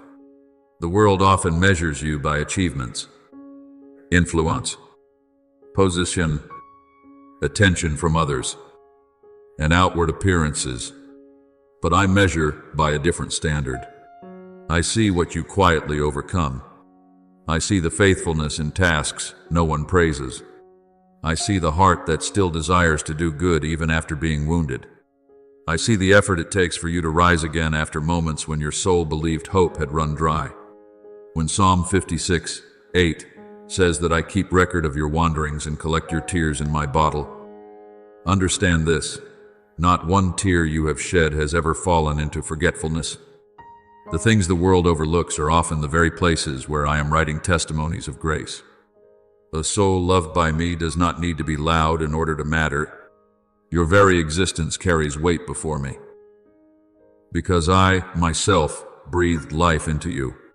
Perhaps you have grown accustomed to carrying too much upon your shoulders, the expectations of others, self-condemnation, fear of disappointing people, memories that have never fully healed, and the pressure to always appear strong. But I did not create your shoulders to carry burdens that only my hands are strong enough to hold. Some burdens, if you continue embracing them, will not make you holier. They will only bend your soul beneath exhaustion. My word in Psalm 55:22 says, "Cast your burden on the Lord, and He will sustain you." And this is not a distant suggestion, but a true invitation to lay them down. Laying them down does not mean you are weak. It means you have finally recognized what belongs to you and what belongs to the Father. You are called to trust, not to control everything. You are called to walk with me, not to hold up the entire sky by yourself. I am not ashamed of the fragile places within you. Often, you are the one ashamed of them. You hide your wounds because you fear being seen as lacking faith. You hide your tears because you fear being called weak. You hide your exhaustion because you fear disappointing others. But before me, truth does not strip away your dignity. Truth opens the door for healing. When 2 Corinthians 12:9 says that my power is made perfect in weakness, it does not mean I delight in your pain, but that even the places you most want to hide can become the places where my grace shines most brightly. Stop treating weakness as an enemy. Let it become the place where you meet me more deeply, where you learn that you are not sustained by your own strength, but by the steadfast love of the Father that never grows weary. Beloved child, I am not seeking worship born from fear of punishment, but worship flowing from a heart that is finally understood, it is loved. When you realize that I carried you through dark seasons, walked beside you on roads no one else saw, and lifted you even when you lacked the strength to call my name, your heart will naturally soften. Then praise will no longer feel like a heavy obligation, but like the breathing of a soul rescued from loneliness. Perfect love casts out fear. As 1 John 4:18 says, I want that love to dissolve the false image you once carried of me. I am not a distant God waiting for you to fail. I am the Father who runs toward you, bends down beside you, wipes the dust from your face, and reminds you that you still belong to me. So today, let your heart stop defending itself. Let me enter the places you locked away because you believe that if anyone truly saw them, they would no longer love you. I have already seen them, child, and I still love you. I know both the parts of you that you are proud of and the parts you try to hide, the pure dreams and the silent fears, the laughter you wear during the day and the battles you fight through the night. Nothing within you surprises me, and no fracture in your soul lies beyond my ability to heal. Come closer, not as someone presenting accomplishments, but as a child returning to the arms of the Father. I will not break a bruised reed, nor extinguish a smoldering wick. I will lift you with mercy, lighten your shoulders with peace, and teach you to live again in this gentle truth. You have not been forgotten. You are not meaningless. You were never meant to carry everything alone, for I have called you mine, and my love for you has never changed. Beloved child, before you ever see change with your outward eyes, I want you to allow your soul to rest in this truth. I began touching your life long ago, even in the seasons when you believed you were merely surviving one day at a time. There were moments when you thought you had been left alone in a dark room unseen by anyone. Yet I was there quietly sustaining your breath, keeping your heart from completely closing, preserving a small spark of hope so it would not be extinguished by the winds of sorrow. The Lord is near to the brokenhearted and saves those who are crushed in spirit. As Psalm 34:18 declares, therefore, do not believe that your weakest moments are the moments when I am far away. No, it is often in the places where you no longer have strength to pretend that I draw nearest to you with my deepest tenderness. I know there are pains within you that have lived beneath the surface for far too long. Others may see you working, smiling, and moving through life as though everything is fine. But I hear the fractures hidden in the deepest places of your soul. Some wounds leave no marks upon the body, yet they make you weary of trusting, cautious of being loved, afraid to hope because disappointment has visited you too many times before. You have grown accustomed to bandaging yourself with silence, to covering emptiness with busyness, to saying I'm fine while your soul is simply trying not to collapse. But beloved child, I do not only see your smile, I also see the tears that have not yet fallen. I do not only hear spoken prayers, I understand even the sighs you do not know how to offer. Therefore, do not rush to conclude that painful years have ruined you forever. In my hands, even what appears shattered can be rebuilt into a beautiful testimony of grace. When Isaiah 61:3 says that I give beauty instead of ashes, the oil of joy instead of mourning, and garments of praise instead of a spirit of heaviness, those words are not decorations for easy days. They are promises for souls that have walked through deep nights.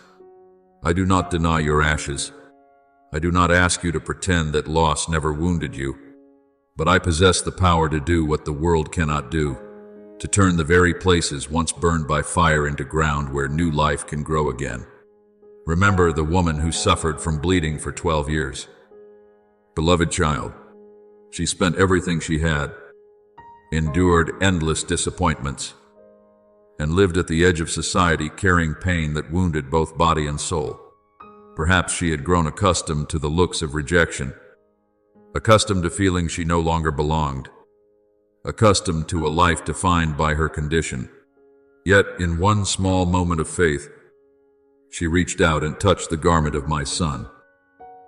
And what years of striving could not heal was restored within holy presence. Jesus did not allow her to disappear anonymously into the crowd.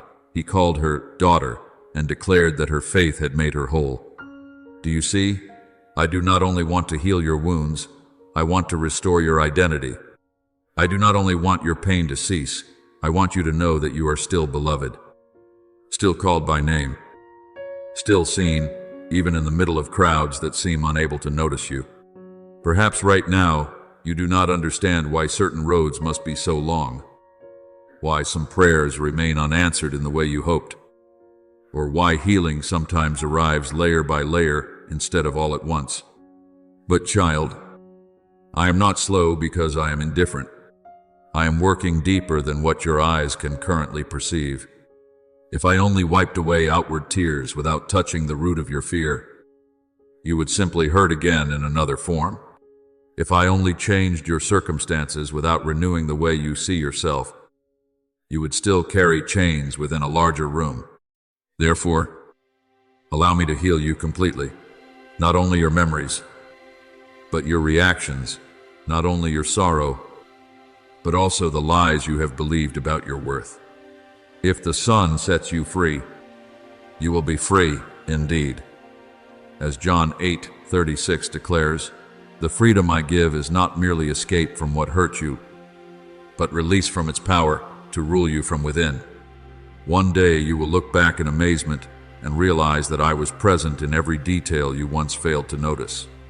You will understand that there were moments when I did not immediately calm the storm, yet I kept you from sinking.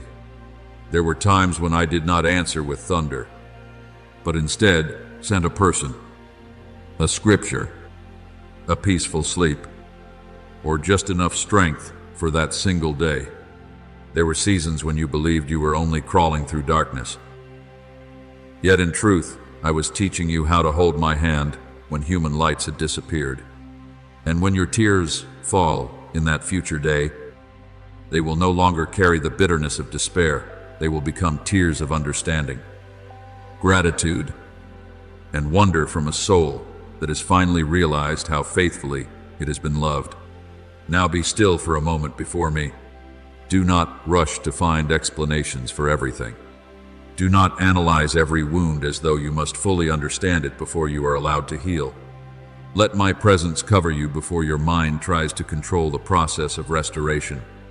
Be still before the Lord and wait patiently for Him. As Psalm 37:7 reminds you, because there are things that grow only within holy waiting. Dawn does not need you to pull it up over the horizon. It arrives at the appointed hour I have already chosen. Your restoration is the same. I do not forget the timing. I do not mistake the season. I know when to shelter you beneath my wings, when to remove the bandages from your wounds, and when to call you to rise and walk out from the place that once held you captive. Therefore, your long night is not the final word over your life. Weariness is not your identity. Broken pieces are not your true name. I am doing a deeply personal work within you, not to impress crowds, but so that you may truly know how real the Father's love is. I will not merely raise you up so that you can continue living as before. I will renew you with light, with peace, and with the gentle courage of someone healed from within. And through you, others will come to understand that no darkness is so deep that my hand cannot reach it, no wound so old that my grace cannot touch it, and no soul so shattered that I cannot embrace it. Restore it, and cause it to shine again within my everlasting love. Beloved child, before you conclude that the things which have grown cold within your heart no longer have a chance to live again, be still and listen as I speak to the deepest places within you. I have never forgotten the seeds I planted.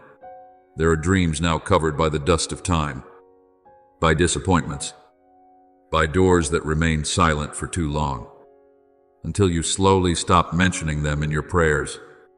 But the silence of the soil does not mean the seed has died. A long winter cannot cancel the command of spring if I have already spoken life over it. When my word says, "Those who sow in tears shall reap with songs of joy," in Psalm 126:5, I want you to understand that your tears have never been wasted in my hands. Some tears have fallen like quiet rain upon the dry ground of your soul, and at the appointed time I have chosen, the very places you believed were empty will begin to sprout with the green shoots of new hope. I know there have been days when you no longer dared to hope too much, because hope itself once wounded you when what you longed for did not arrive the way you expected. You learned to shrink your dreams, lower your expectations, and tell yourself, perhaps this is enough, while deep inside there remained a quiet sigh that never fully disappeared. But child, I am not calling you back to hope in order to disappoint you again. I am calling you back to me, the source of hope that does not put you to shame. May the God of hope fill you with all joy and peace in believing. As Romans 15:13 declares, the hope I give is not fragile optimism built upon favorable circumstances, but living water rising from a place deeper than fear. When I breathe life into your heart, I am not merely warming a passing emotion, I am awakening once more your ability to trust, your ability to love, and your ability to keep walking with a peace the world cannot give.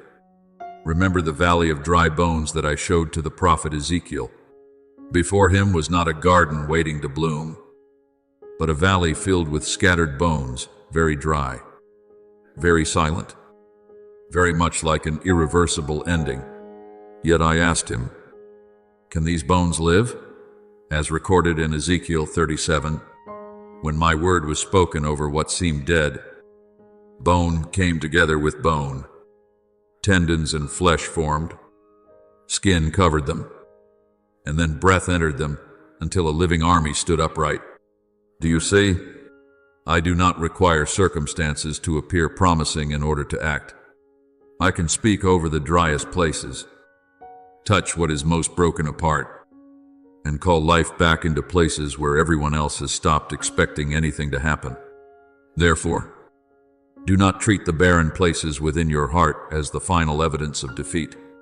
Bring them before me, because what you call emptiness, I can transform into a place where the power of restoration is revealed. But beloved child, the restoration I desire for you is not merely an emotional moment that makes you cry today only to return tomorrow to the same old burdens. I want to go deeper than that.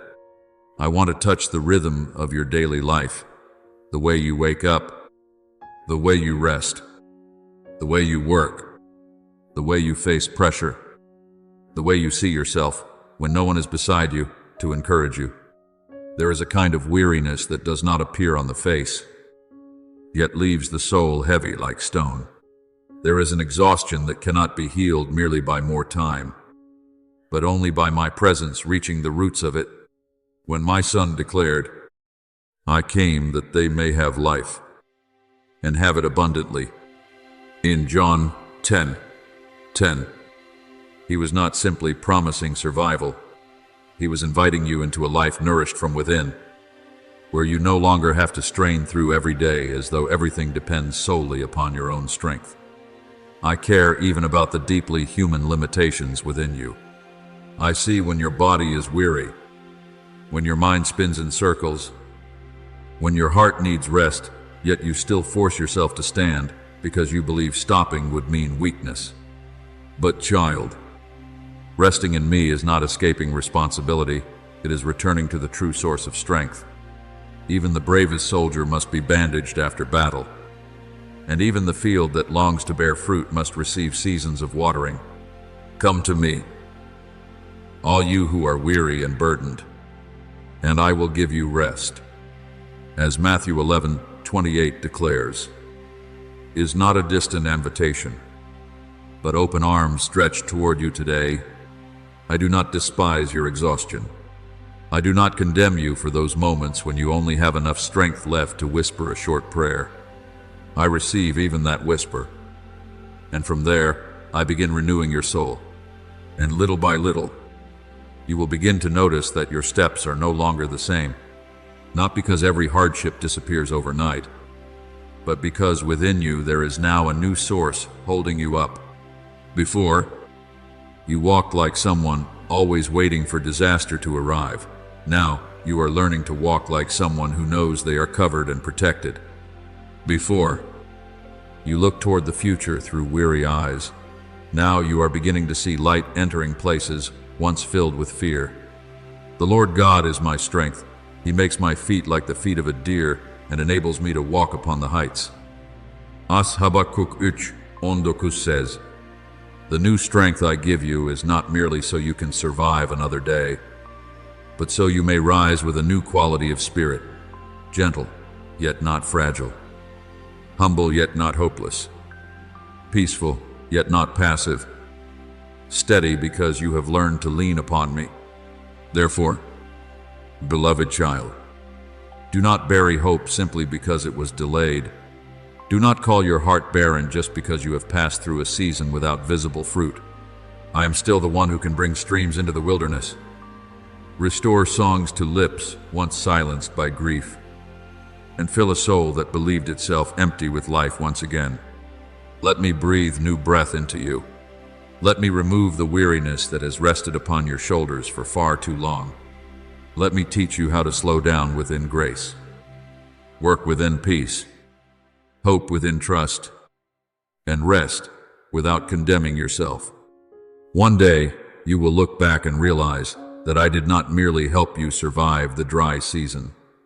I used the dry season itself to drive your roots deeper, and from there, you will rise not through the strength of fear, but through the new life of a soul restored within everlasting love. Beloved child, I do not restore you merely so that you may stand again for your own sake, and then close your heart within a small and safe life. When I heal you, I also place within you a spring of living water. When I lift you from darkness, I also light a lamp within you when I pour peace into your soul. I do not want that peace to become a stagnant pond, but a gentle river flowing toward those around you who are dry and weary. Rivers of living water will flow from within them. As John 7:38 declares, and you must understand that the life I give is not meant to remain hidden only within you, but to flow through you so that other souls may also feel that I am still near, still merciful, still healing in a world so full of exhaustion. Perhaps you once believed you were too small to become an answer for someone else. But child, many times I do not need a loud voice. I only need a heart willing to soften, a hand willing to reach out, a word willing to carry love instead of judgment. Therefore, guard your words as someone guards precious seeds before planting them into the earth. Every sentence you speak carries spiritual weight. It can either lighten another soul or deepen its pain. A gentle word spoken at the right moment can become a warm garment for a trembling spirit. A small encouragement can keep someone from stepping into the depths of despair. A willingness to listen without interrupting, without rushing to correct, without humiliating the weak, can become the very place where I pour healing oil. My word in Proverbs 18:21 says that life and death are in the power of the tongue, not to make you fearful of every sound you utter, but to awaken you to the truth that your mouth can become an instrument of grace. Let your words carry the fragrance of life, so that when people walk away from conversations with you, they remember not only what you said, but feel that my heart gently touched them through you. But beloved child, love does not live only upon the lips. True love knows how to bend low, how to pause, how to slow its pace beneath the hurried rhythm of the crowd in order to notice the one forgotten along the roadside of life. The world often celebrates those who move quickly, achieve greatly, stand out, and remain visible. But within my kingdom, greatness is often found in the person willing to stop beside a wounded soul. When my son declared that whatever you do for one of the least of his brothers and sisters, you do for him, as written in Matthew 25:40, understand that no act of mercy is ever insignificant before me. A meal given quietly, a message sent to someone nearly forgotten, a moment when you choose forgiveness instead of revenge, a decision to remain beside someone breaking apart instead of leaving for your own comfort. All these things can become my hand touching the world through your life. Remember Tabitha, also called Dorcas, in Acts 9. Beloved child, she was not described as someone standing before crowds preaching fiery sermons, nor was she known through power or great fame. Yet she was full of good works and acts of charity. Her hands sewed garments for widows, and her life quietly covered the vulnerable with tangible care. When she died, the widows stood around Peter weeping, showing him the tunics and garments she had made while she was still alive. Do you see? The small stitches of love became a great testimony before me. A quiet life filled with mercy can leave deeper marks than many loud voices seeking attention. And when I raised her back to life, it was not only a miracle upon her body, it was also my affirmation that I treasure the seemingly small acts of kindness done with a heart that belongs to me. Do not think that once I bless you, the journey is complete. Many times what you call a miracle is only the doorway into a deeper calling. I do not rescue you from darkness so that you may return to building walls around the light you received. I do not pour oil upon your wounds so that you may forget those who are still bleeding in silence. Comfort others with the comfort you yourselves have received from God. As 2 Corinthians 1:4 teaches, therefore, what I heal within you can become the language through which you understand others. The nights you once spent weeping may teach you how to sit beside someone who is crying without offering empty words. The seasons when you were afraid may teach you how to speak patiently to someone who trembles with fear. The times I lifted you up may transform you into a witness that no one is destined to remain forever in the place where they once fell. There may be times when I lead you close to places you once wanted to avoid, bitter hearts, rooms filled with despair, people who have forgotten how to believe in goodness. Do not fear, because I do not send you as a lamp burning by its own strength. I am the oil within your lamp, the breath within your words, the strength hidden inside your weakness. When I told Joshua, "Be strong and courageous, do not be afraid or discouraged, for the Lord your God will be with you wherever you go." As Joshua 1:9 says, those words also remind you that my presence is not confined to peaceful places of worship, but goes with you into the places most desperate for light. You do not need to become perfect before I can use you. You only need to remain close to me, willing to keep your heart from becoming hardened, willing to obey when I whisper for you to love just a little more. I know there are moments when you look at the needs surrounding you and feel painfully small. You see the suffering of the world as too great, the loneliness of humanity as too deep, the darkness as too heavy, and you wonder whether your words or your small actions could possibly change anything. But child, I am not asking you to carry the entire world upon your shoulders. That belongs to me. Your part is simply to remain faithful with the light I have placed in your hands today. A candle does not need to defeat the whole night in order to matter. It only needs to shine where it has been placed. Let your light shine before others. As Matthew 5:16 declares, not so that you will be praised, but so that people may see good works and recognize the Father in heaven. When you live this way, your life becomes a moving prayer, a sermon that does not need loudness, a small doorway through which my love enters the lives of others. Therefore, beloved child, place into my hands even your weakness, your fear of not being enough, your awkwardness when you long to do good but do not know where to begin. I am not searching within you for greatness according to the world's standards. I am searching for a heart willing to let me reign within it. Let the light you have received continue shining outward, not with display, not through force, not seeking recognition, but steadily and purely, like dawn passing through a small window. Speak words that carry life. Do good quietly. Pause beside the forgotten. Share the peace I have placed within you. For when you give away what I have given you, you will not become poorer. The spring within you will only flow more freely. And through a life that loves in this way, many souls will realize that I am still walking among them, not through distant thunder, but through the hands, words, and heart of a child I have healed and sent forth in grace.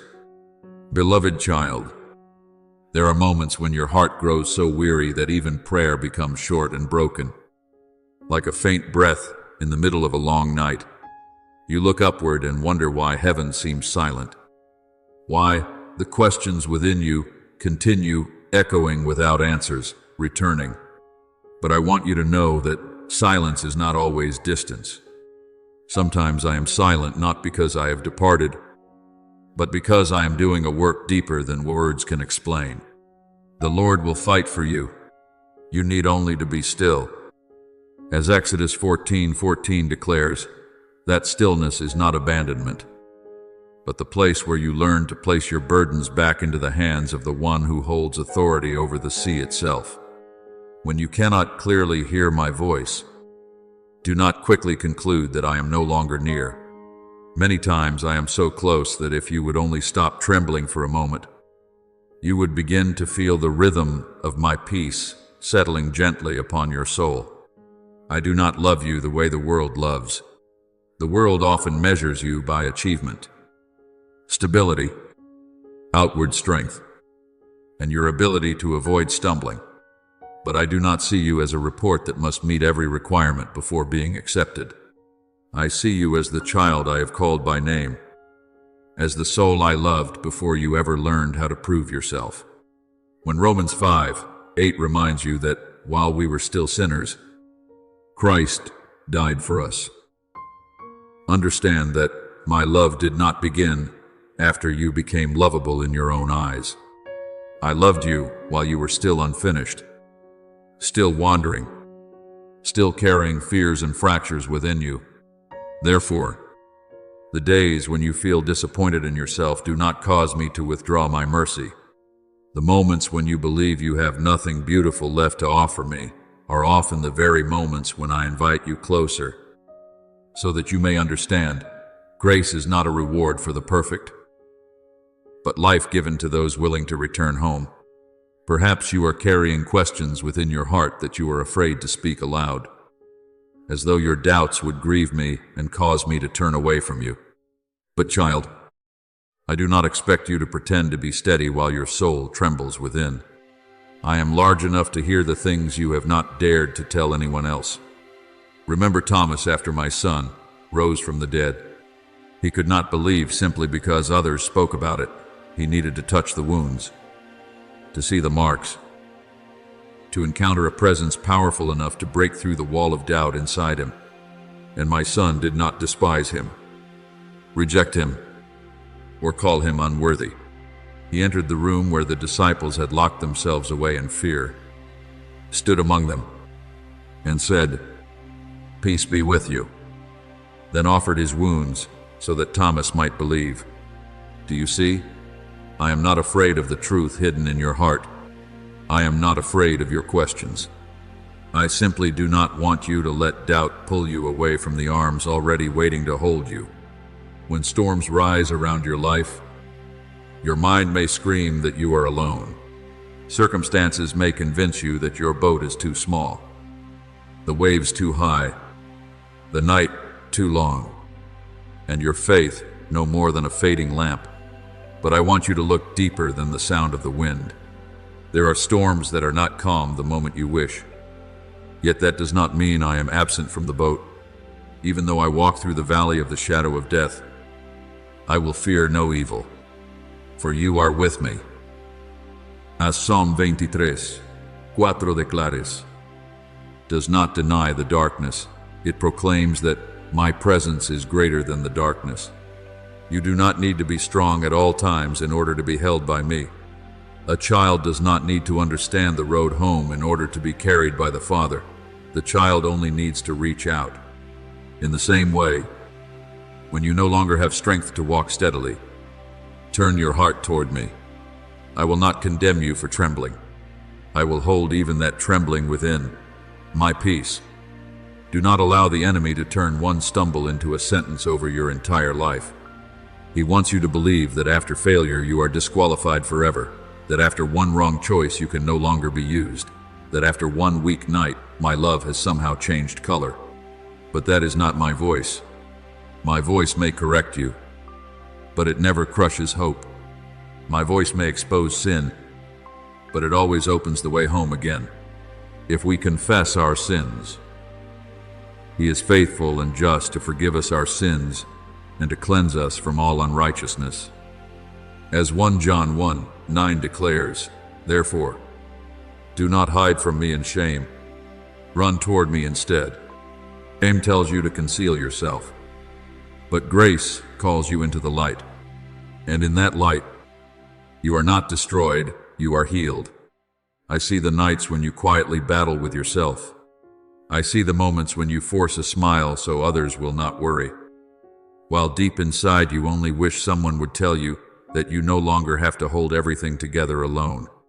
I see the times you pray with a mind full of confusion, not even knowing what you are asking for, except the strength to survive one more day. Beloved child, I do not despise those small prayers. A bruised reed He will not break, and a smoldering wick He will not snuff out. As Isaiah 42:3 declares, I did not come to extinguish the fragile faith still flickering within you, but to shield it from the wind until it burns brightly again. If today all you can whisper is, Father, please hold me, even that prayer has touched my heart. I do not require perfect words from you. I desire your honesty. Therefore, do not think you must repair everything within yourself before you are allowed to come near me. Come exactly as you are, with tears not yet dried, with questions still unanswered, with faith still trembling alongside fear, with a love for me that sometimes feels weak and unsteady. I am not standing at the end of the road waiting for you to crawl toward me in exhaustion. I am already walking toward you now. Draw near to God, and He will draw near to you. As James 4:8 gently invites you today, let me remove from your shoulders the burden of always proving that you are fine. Let me teach you that being loved is not a reward reserved for the strongest version of yourself, but your identity within me. You belong to me when you stand firm, and you still belong to me when you fall and choose to return. And one day, you will look back upon these silent seasons with different eyes. You will realize that in the moments you believed I was farthest away, I was quietly holding you closest. In the storms you feared you would never survive, I had already set boundaries for the waves, In the times you felt disappointed in yourself, I never changed the way I called you, my beloved child. And in the nights when your faith felt as thin as a thread, my mercy was the hand that kept that thread from breaking. Rest in me, child. Let this truth cover your mind like healing oil upon a wound. I do not abandon you because you are weak. I do not withdraw because you have questions. And I do not stop loving you because you have stumbled.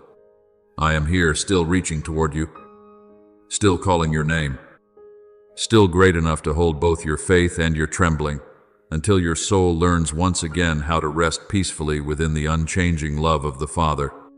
Beloved child, I do not call you near to me dressed in the garments of perfection, nor do I wait for you to arrange every broken piece before opening my arms to receive you. What I seek is not a polished appearance of spirituality before human eyes, but a heart that still trembles before truth, a soul still willing to open itself honestly before me without decorating itself with beautiful words. There are souls who speak much about me while their hearts stand far away in pride, and there are children who can offer only one choked cry in the middle of the night. Yet that single cry reaches the deepest places of heaven. The sacrifices of God are a broken spirit, a broken and contrite heart. O God, you will not despise. As Psalm 51:17 declares, because I am not captivated by outward noise, but by what is truly alive within your heart. When you come before me as your true self, with faith that still trembles, with love that still carries wounds, with longing that still lives beside many limitations, I do not turn away from you. I bend closer, because wherever honesty exists, my grace has room to flow. Do not think of me as a distant God merely observing your life from a place too high to touch. I am the Father walking beside you in the most ordinary hours. Even in the quiet moments you think hold nothing sacred, I am with you when you wake carrying a heavy heart, when you perform familiar tasks that seem meaningless, when you move through a long day without anyone noticing how tired your soul has become. My presence does not belong only to temples, worship songs, or moments of overflowing emotion. I am also in the small kitchen, in the road you travel, in the sighs you hide, in those moments when you no longer know how to pray except by sitting silently before me. When my son told the Samaritan woman that the Father seeks those who worship in spirit and in truth, as John 4:23 says, it was a reminder that true worship is not confined to outward forms.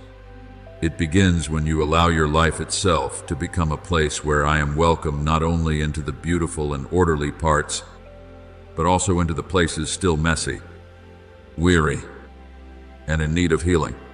Remember Hannah, the woman who came before me carrying the deep pain within her soul. She did not have a polished prayer meant to impress others. Her lips only moved quietly in the temple as her heart poured itself out before me in silent bitterness. So much so that the priest Eli misunderstood her at first. But I did not misunderstand her tears. I heard what others could not hear, saw what others could not see, and from that prayer that barely had a voice, I opened a new story through Samuel, who would become a prophetic voice for an entire nation. Do you see? I do not require you to speak loudly in order for me to hear you. I do not require you to stand strong in order for me to notice you. Sometimes the weakest prayers are the moments when your soul is most honest before me. And it is precisely there that I begin doing things far beyond what you could ever create by your own strength. Therefore, do not try to live merely so you may be recognized as good, strong, or admirable. I desire for you to live as someone who belongs to me in every quiet choice you make. When Romans 12:1 calls you to offer your body as a living sacrifice, holy and pleasing to God, it is not speaking only of a single moment of dedication through words, but of the way you walk each day. When you choose gentleness instead of bitterness, I see it. When you remain honest in small matters, no one else checks. I see it. When you forgive not because the other person deserves it, but because you do not want resentment ruling your soul. I see it. When you love someone difficult to love, when you show patience towards someone wounded, when you quietly do what is right without praise from anyone. Those things are never small before me.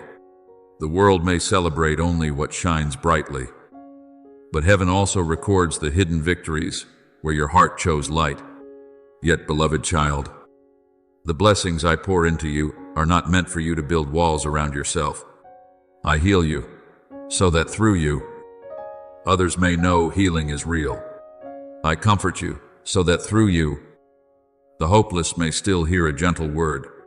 I place peace within you, so your life may become a small shelter for souls exhausted by storms. Do not neglect to do good and to share with others, for such sacrifices are pleasing to God.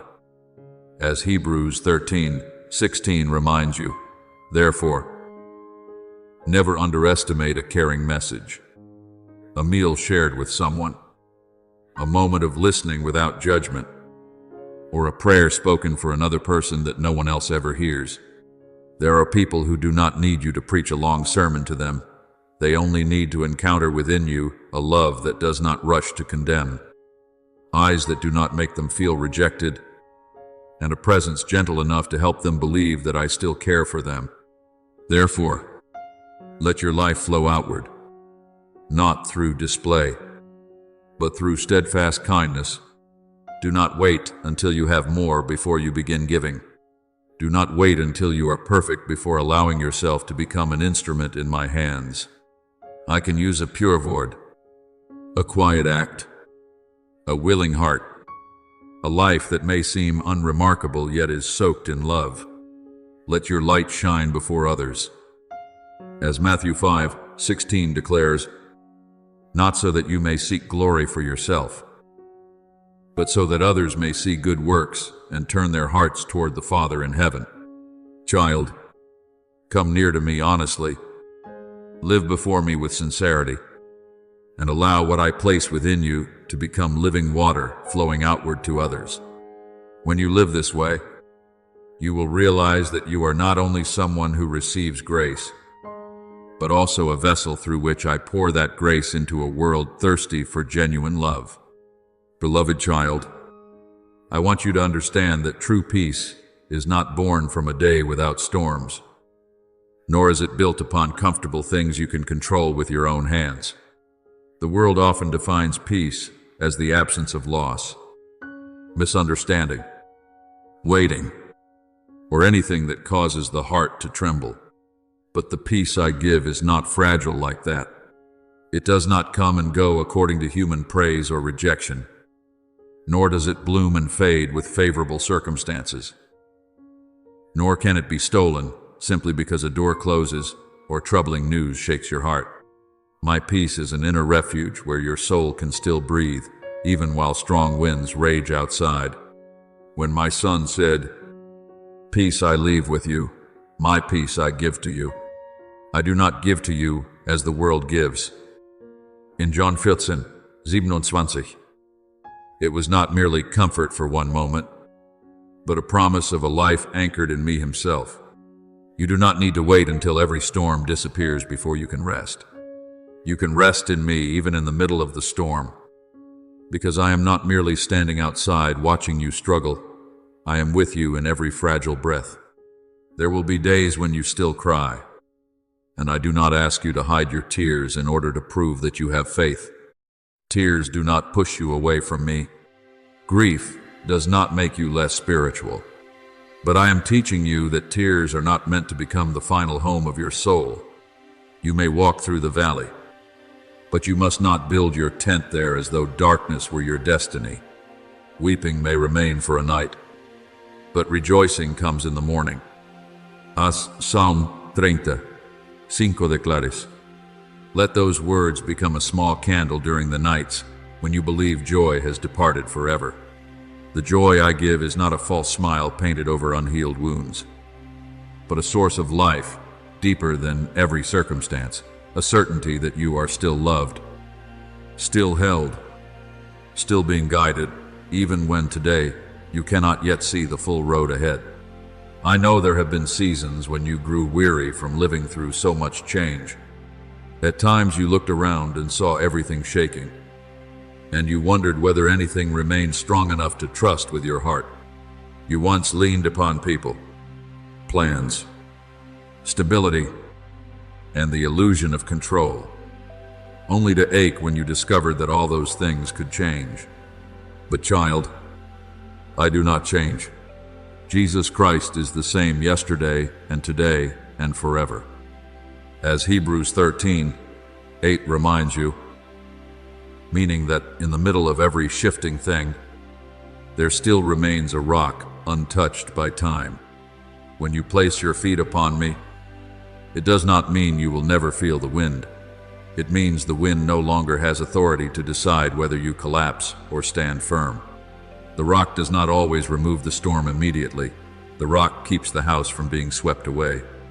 Remember Paul and Silas in the prison at Philippi. Beloved child, they were beaten, chained, and locked inside a dark cell. And through human eyes, it appeared to be a night of failure. Yet in that darkness, they did not allow chains to write the final word over their souls. They prayed and sang praises to me in the night. Then the earth shook. The prison doors opened. The chains fell away. And even the jailer himself was touched by my life. The story in Acts 16 is not only about an outward miracle. It reveals something deeper. There is a kind of freedom that prisons cannot imprison. A kind of peace that iron cannot lock away. A kind of joy that can still sing while circumstances remain difficult. And you as well, there may be things surrounding you that feel binding. But if your heart remains in me, the deepest part of you can still be free.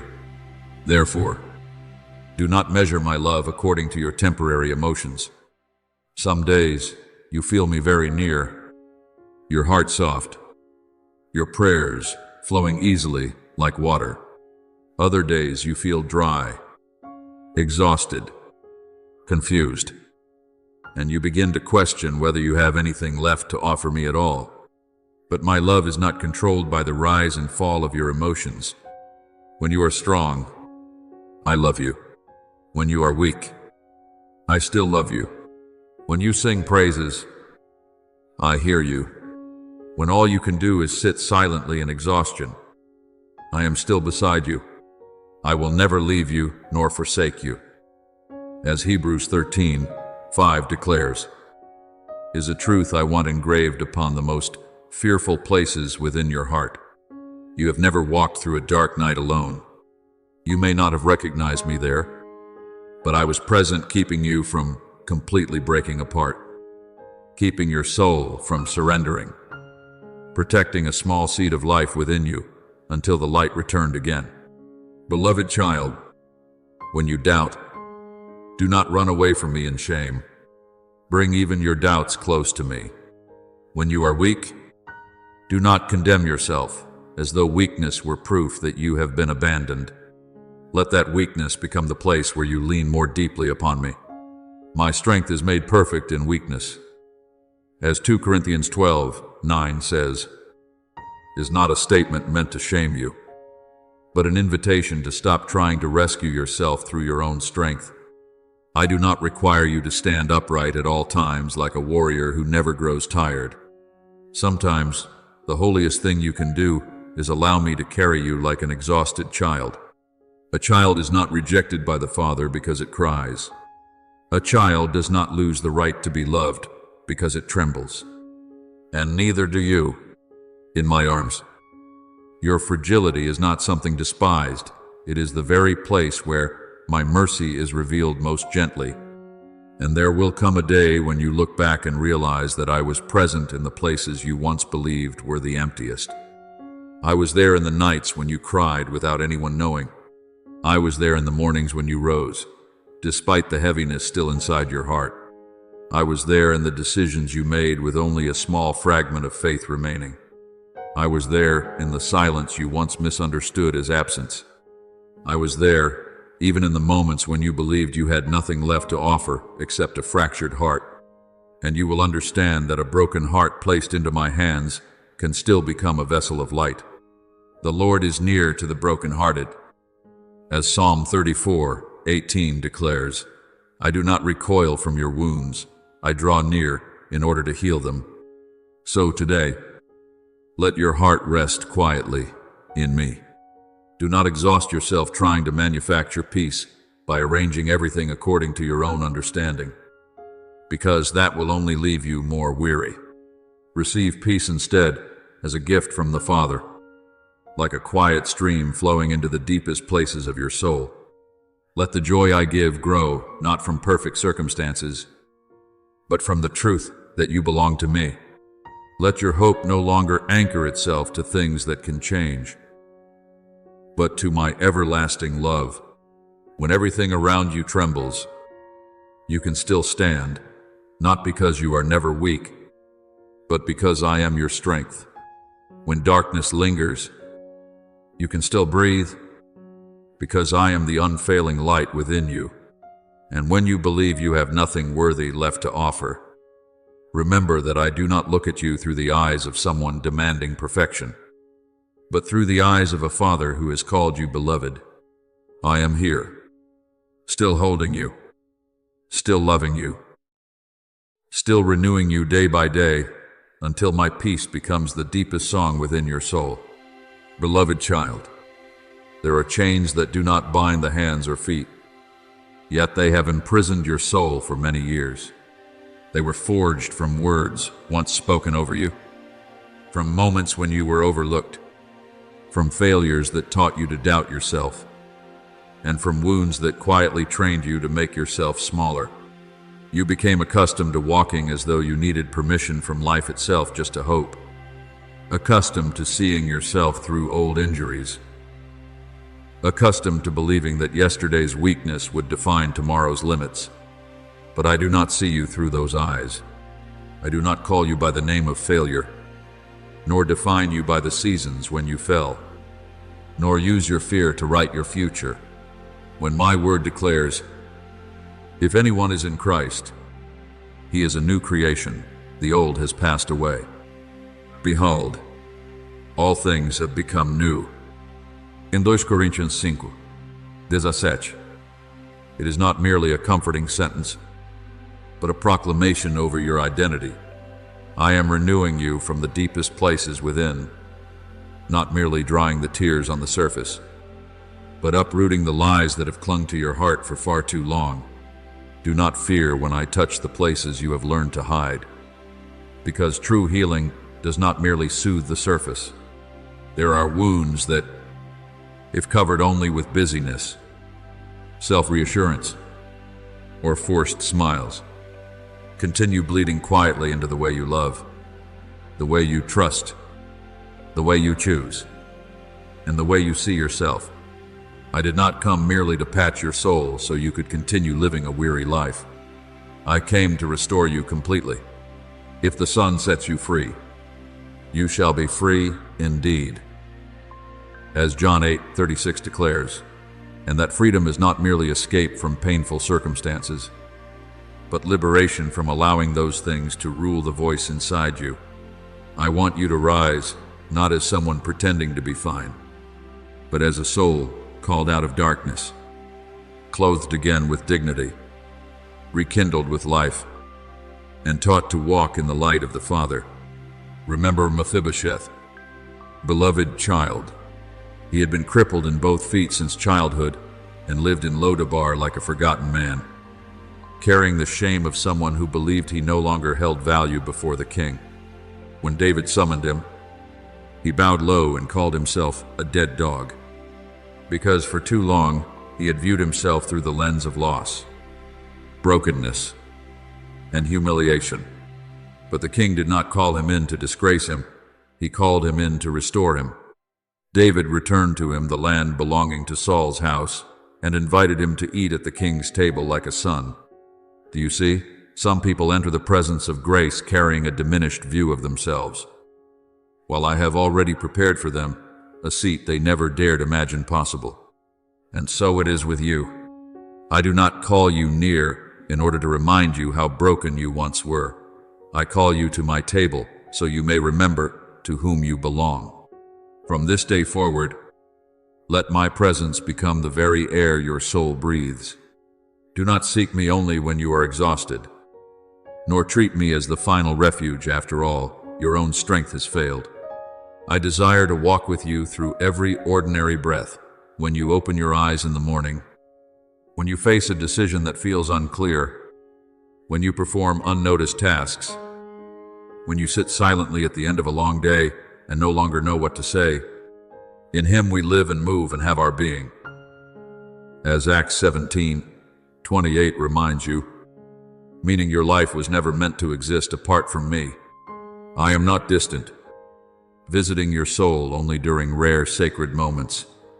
I am closer than your breath, steadier than your emotions, more faithful than everything you once leaned upon, only to watch it change. When you begin living with this awareness, loneliness slowly loses its power, because you realize there is not a single day you walk outside the loving gaze of the Father. Perhaps you still hear old voices echoing through your mind, telling you that you are not good enough, not strong enough, not worthy enough to step into something new. But child, you were never created to remain a prisoner of the words that once wounded you. Do not be conformed to this world, but be transformed by the renewing of your mind. As Romans 12:2 calls you to do, I am renewing not only your emotions, but also the way you think, the way you recognize yourself, the way you discern between the voice of truth and the echoes of old pain. Human words may once have nailed you to a false image of smallness, but my word has authority to take you down from that false cross and place you into resurrection life. I call you loved, chosen, protected, fearfully and wonderfully made, as Psalm 139:14 reveals. Let my word become louder than every voice that ever taught you to lower your eyes in shame. And then you will realize that true courage is not the absence of trembling, but the willingness to keep walking while knowing that I am holding your hand. I do not wait until all your fear disappears before calling you into a new season. I call you even while your heart is still learning how to trust, so that you may understand strength does not come from feeling sufficient within yourself, but from remaining in me. There will be days when you move forward only in small steps, yet before me. Every step taken away from fear is a holy victory. Do not fear, for I am with you. Do not be dismayed, for I am your God. I will strengthen you. As Isaiah 41:10 declares, is not a promise spoken to people who have never been weak, but to children who know they need to be upheld. When you lean upon me, your fragility is no longer the ending point. It becomes the very place where my power lifts you up. Therefore, beloved child, stop living like someone merely trying to survive from one day to the next.